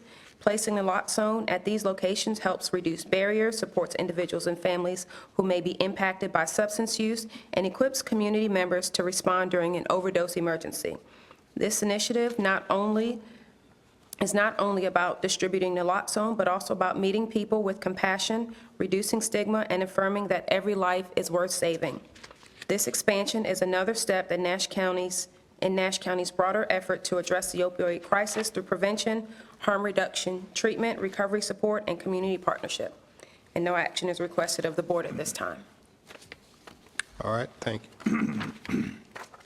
Okay, move to item number 29. Thank you, sir. Unless y'all, any discussion on this? Okay, all right. Thank you. Board appointments. The following board appointments are presented for your consideration. Please consider for the Planning Board the new appointment of Freeman Reynolds to the Nash County Planning Board. Mr. Reynolds' application is included in your packet for review. He is eligible, willing to serve, and recommended for appointment. If approved, Mr. Reynolds will replace Kim Moore, whose term expired on June 30th, 2026. Mr. Reynolds resides in Commissioner District Number 1, which is Commissioner Arrington's district, which currently has no representation on the board. His 3-year term will expire on June 30th, 2029, if approved. All right, you seen the recommendation? So moved, Mr. Chairman. All right, I'll second that motion. Excuse me, I'll be glad to take the second, sir. Okay. Any further discussion on the motion?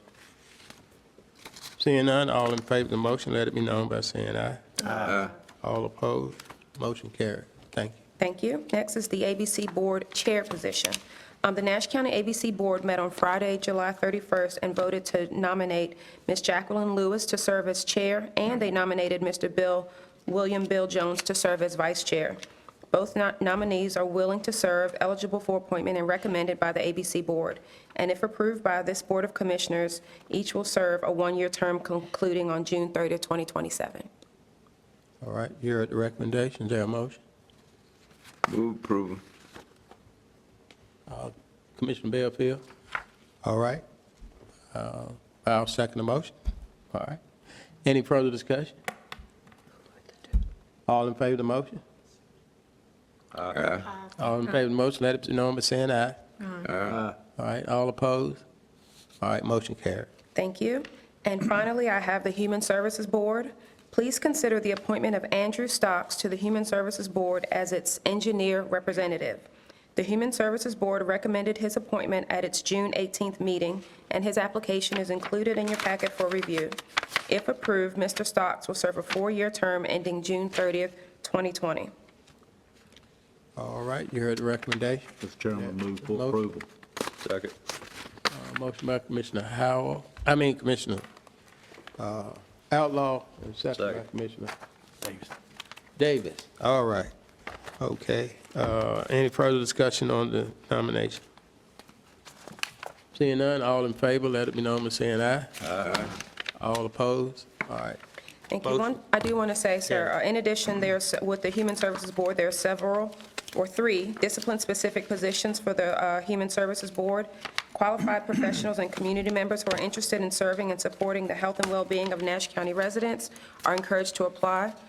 Board members play an important role in advising on policies, programs, and services that affect individuals and families throughout the county. The vacancies include a psychiatrist, a psychologist, and also a veteran representative. All right. That's all I have, sir. Thank you. All right, thanks. Okay, we are now down to calling commissioners wishing to make comments. I'll start to my left down at Ms. Commissioner Leggett. You have any comment? Thank you.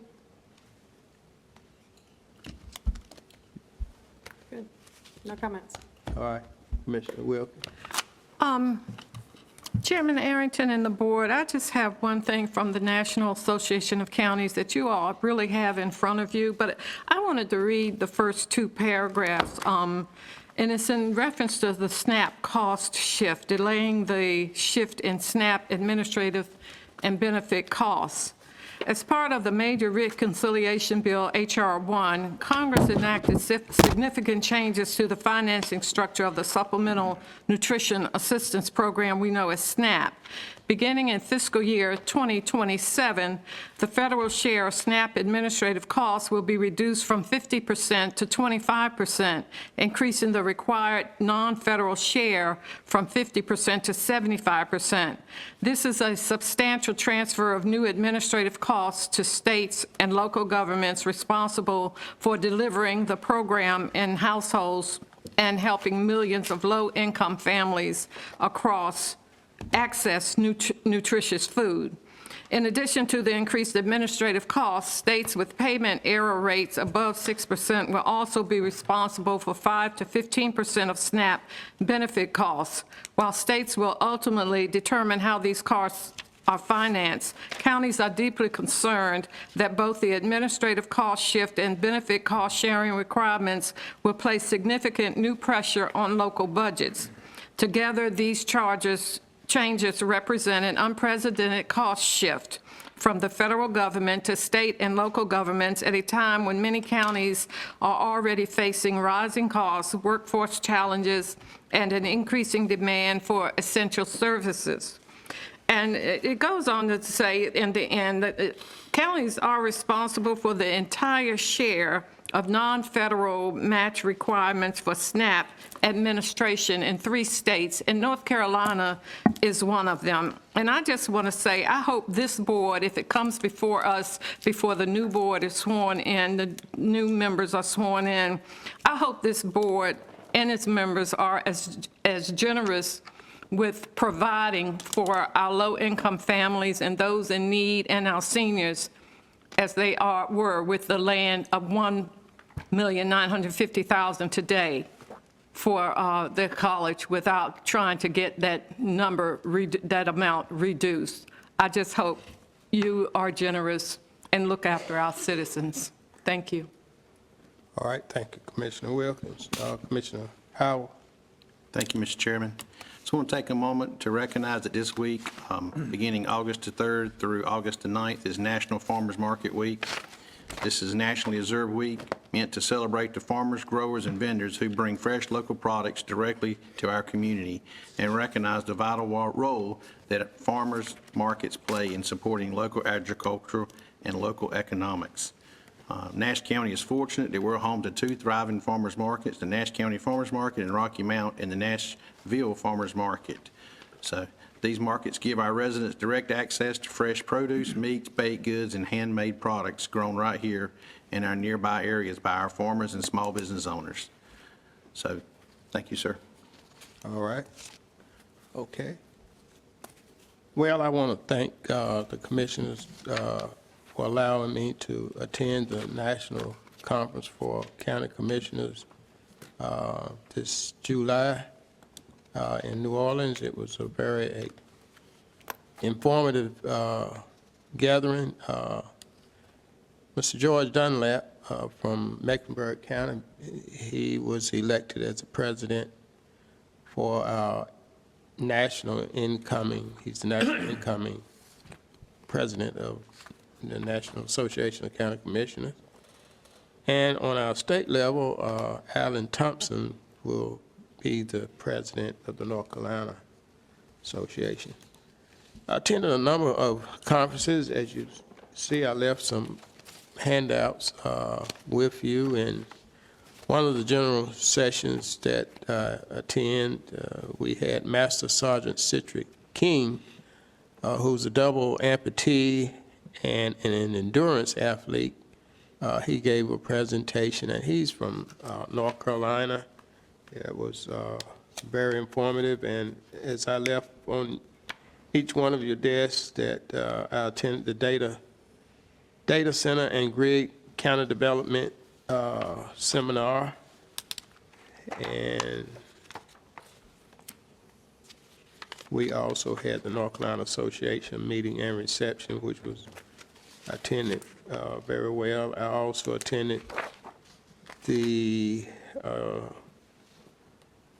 well, we had that general session, it's achievements, and we had a number of North Carolina counties that received achievement awards for the various projects that they have put forward.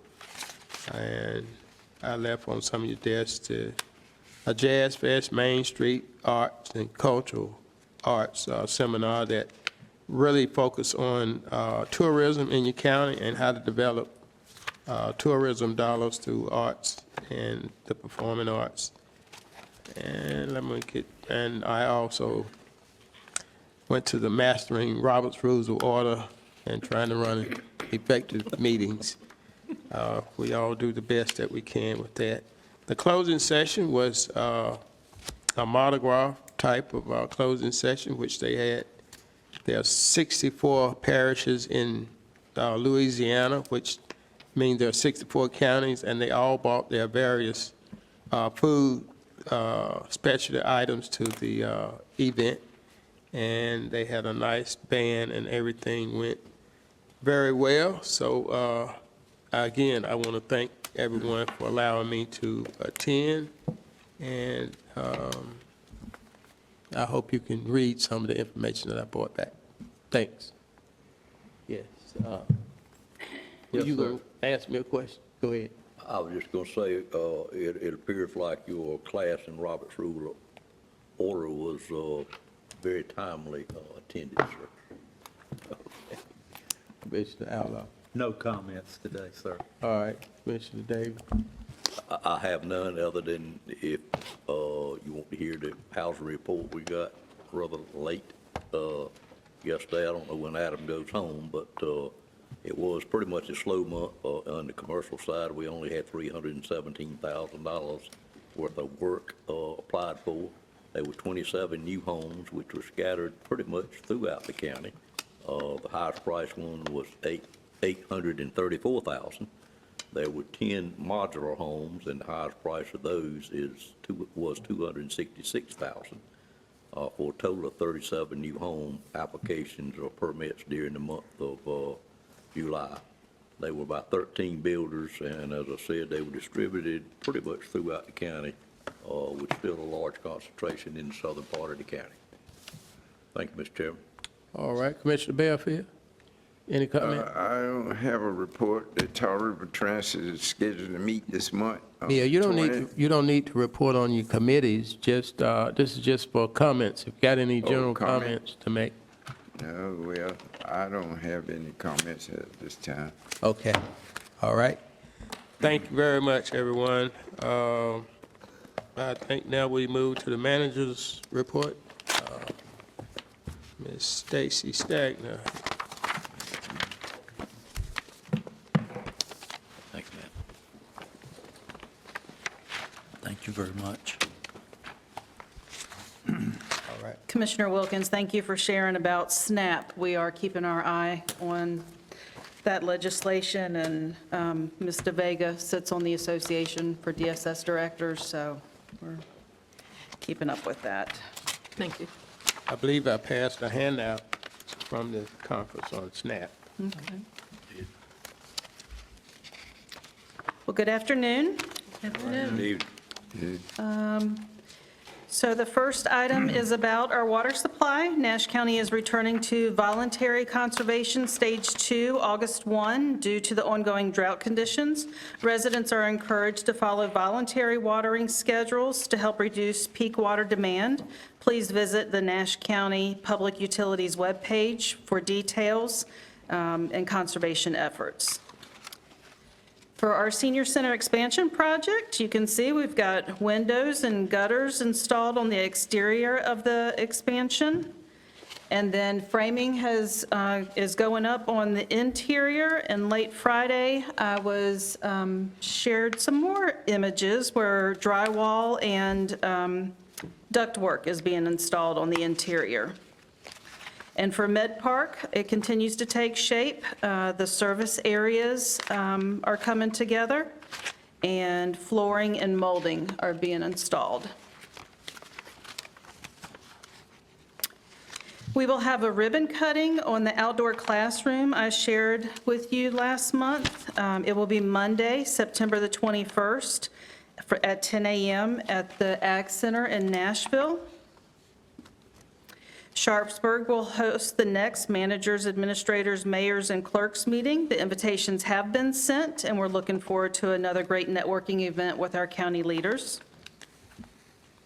The Health Department has issued a public health notice about rabies. A raccoon tested positive in Nash County. If you've had any physical contact with an animal acting aggressively or sickly, please call the Nash County Health Department at 252-382-0904.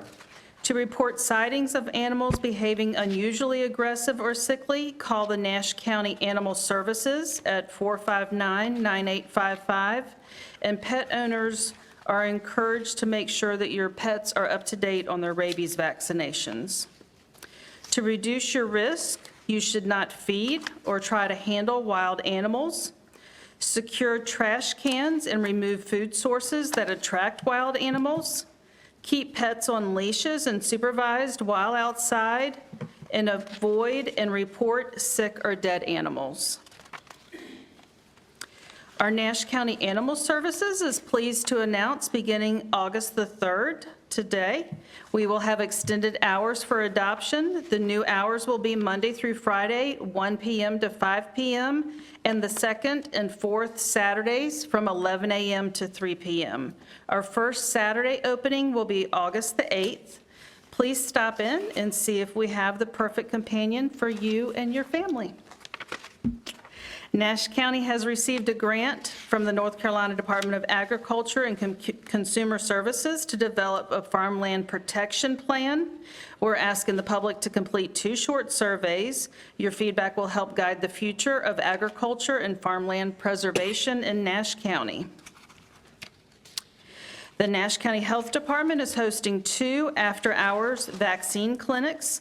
The first is Tuesday, August the 4th at the Nashville location from 5 to 7 p.m., and the second is Thursday, August 13th at the Rocky Mount location from 5 to 7 p.m. These are by appointment only, so call today and make sure that you and your children's vaccines are up to date. Our health department is surveying Nash County residents to learn what classes, workshops, and community events will best meet the needs of our residents. Please use the QR code to link to the survey and tell us your thoughts. Nash County Cooperative Extension Services is offering grant writing lessons to gain step-by-step guidance for writing grants, how to work effectively with foundations and partners, digital resources to help with future grants, and so much more. Sessions will be August 19th, 26th, and September the 2nd from 9 a.m. to 12 noon. Registration is required, and there's a $30 program fee for materials and refreshments. Use the link on this slide to register, and for more information, you can contact Tracy Dixon at 459-9810. Our Nash County Department of Social Services and Veteran Services are partnering to offer a community fair Saturday, September the 19th from 10 a.m. to 2 p.m. in the parking lot of the Administration Building. Participants can expect community resources, connecting families with local agencies and service providers, youth and family support programs, and services to help families succeed. Giveaways and prizes will be available for activities and games, and food trucks will be on site for the event. Our Nash County Veteran Services now has a stocked cabinet with personal care essentials. If you are a veteran in need of hygiene and personal items, please stop in and let us assist you. Our Parks and Recreation staff are getting ready for their annual golf tournament fundraiser. Sign up today to enjoy a day of golf while supporting the Nash County Parks and Recreation Services. You can register online or call the office. Parks and Recreation is also planning the next Mother and Son Dance. This year's theme is You're My Superhero. The dance will be Saturday, September the 26th from 6 p.m. to 8 p.m. Registration started August the 1st, and it goes through September the 13th. And it's not too early to start thinking about the holidays. Cooperative Extension Services is advertising their annual holiday bus trip to New York City. If interested, please call 459-9810. This is a reminder that several commissioners, along with staff, will be attending the 119th NCACC Annual Conference in Durham at the Durham Convention Center from August 20th through the 22nd. And offices are closed Monday, September the 7th, to observe Labor Day holiday. And our board meeting, the Nash County Board of Commissioners September board meeting, is scheduled for Tuesday, September the 8th at 9 a.m. And that is all I have. If there's any questions? Okay, not- any questions for the manager? Nope. I will turn it over to Mr. Boone for his report. Thank you, ma'am. Clearly, I need to step my game up a little bit because I haven't been providing you with a PowerPoint, but I did give you a piece of paper. I didn't want you to leave empty-handed, so you've got your 11 by 17 with a very small print on it. Giving you an update on our capital projects. We've already discussed a few of those today, so I was just going to hit on 4 of those on the list. One is the Fellowship Church. Commissioner Howell referenced that project earlier today. It's for Parks and Recreation Department. Just want to update you. Our intent was to have that project ready to bid late last month, but we ran into a couple of issues when we sat down to review the final set of plans. We've got a couple of issues to revise. Charter Construction is working on those, and we anticipate adding that, advertising that project this month. We'll say we may have to delay work on the modular unit, which was something we were hoping to repurpose for use by DSS for emergency placements. We've run into a permitting issue there, so I think we're going to set that aside for the time being so it does not delay the overall project. We are moving forward. Second project I was going to touch base on is the courthouse building repairs. As far as the original scope of work, I would say that project is approximately 98% complete. Really, all that's left to do from the original scope is the indoor the interior trim. So that work continues. Project has gone really well. You may recall we did, or the board rather, approved a change order to install an interior elevator to serve the clerk of court's office. We've run into a snag with that particular element of the project and continuing to work with Calvin Davenport to try to resolve that and identify a path forward. And we're also waiting on a change order. We've already had a few change orders today, so we've got a few more in our future to address some additional roof repair work that was identified while working on the exterior repairs. This is primarily related to the Superior Courtroom and also some paver repairs in front of the Superior Courtroom. Next project is the Emergency Services Warehouse. We had a meeting with Stocks Engineering, who's assisting the county on that project, back on the 23rd of the month. And the lot was cleared this past week in anticipation of the survey work in order to move forward with that site design work for the Emergency Services Warehouse. And then finally, the Northern Ash Water System Project Phase 2 Contract 1. That project is underway. Busco Contractors has mobilized. I think they were working on some bores last week, but work is underway. And again, just remind you that anticipated substantial completion is February 2nd of 2027. Moving beyond capital projects, 2 things I just want to update you on. Again, Commissioner Howell had mentioned the work on our wastewater planning grant. We did meet back on the 27th. That was Monday, the 27th.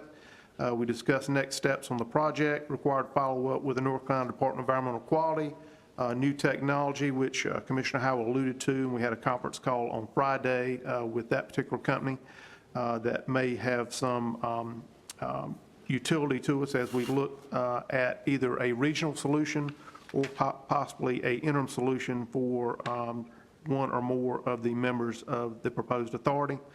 And we also discussed the need for grant extension. Again, we've run into some issues with the North Carolina Department of Environmental Quality, getting some answers on some of the alternatives that we've considered. And I believe Commissioner Howell had mentioned he had already contacted our local delegation about intervening on our behalf for an extension. I don't know if he's received a final answer on that, but we discussed certainly to request an extension beyond the end of this calendar year.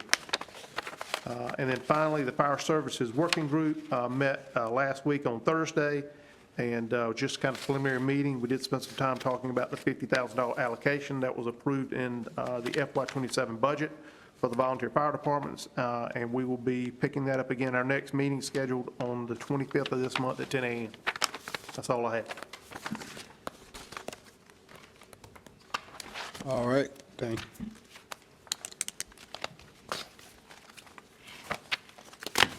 All right, now I will, if there's no other business, I will entertain a motion to go into closed session. To discuss economic development, attorney-client privilege, personnel. Attorney, do you think we'll be taking any action? I do not believe so. Okay. All right. Need a motion to go into closed session. So move. Moved by Second. Commissioner Wilkins, Second. second by Commissioner Bellfield. We go into closed session at this time. Any further discussion on the motion? All in favor, let it be known by saying aye. Aye. All opposed? Okay, we'll now go into closed session. Motion carried. We're back in the open session. Commissioner Bellfield had to leave, but there's no action to be taken after our closed session meeting. So at this time, I entertain a motion to close our regular session meeting. So moved. Moved by Commissioner Outlaw and second by Commissioner Davis that we adjourn our regular meeting for this month. All in favor of the motion, let it be known by saying aye. Aye. All opposed, motion carried. Meeting adjourned.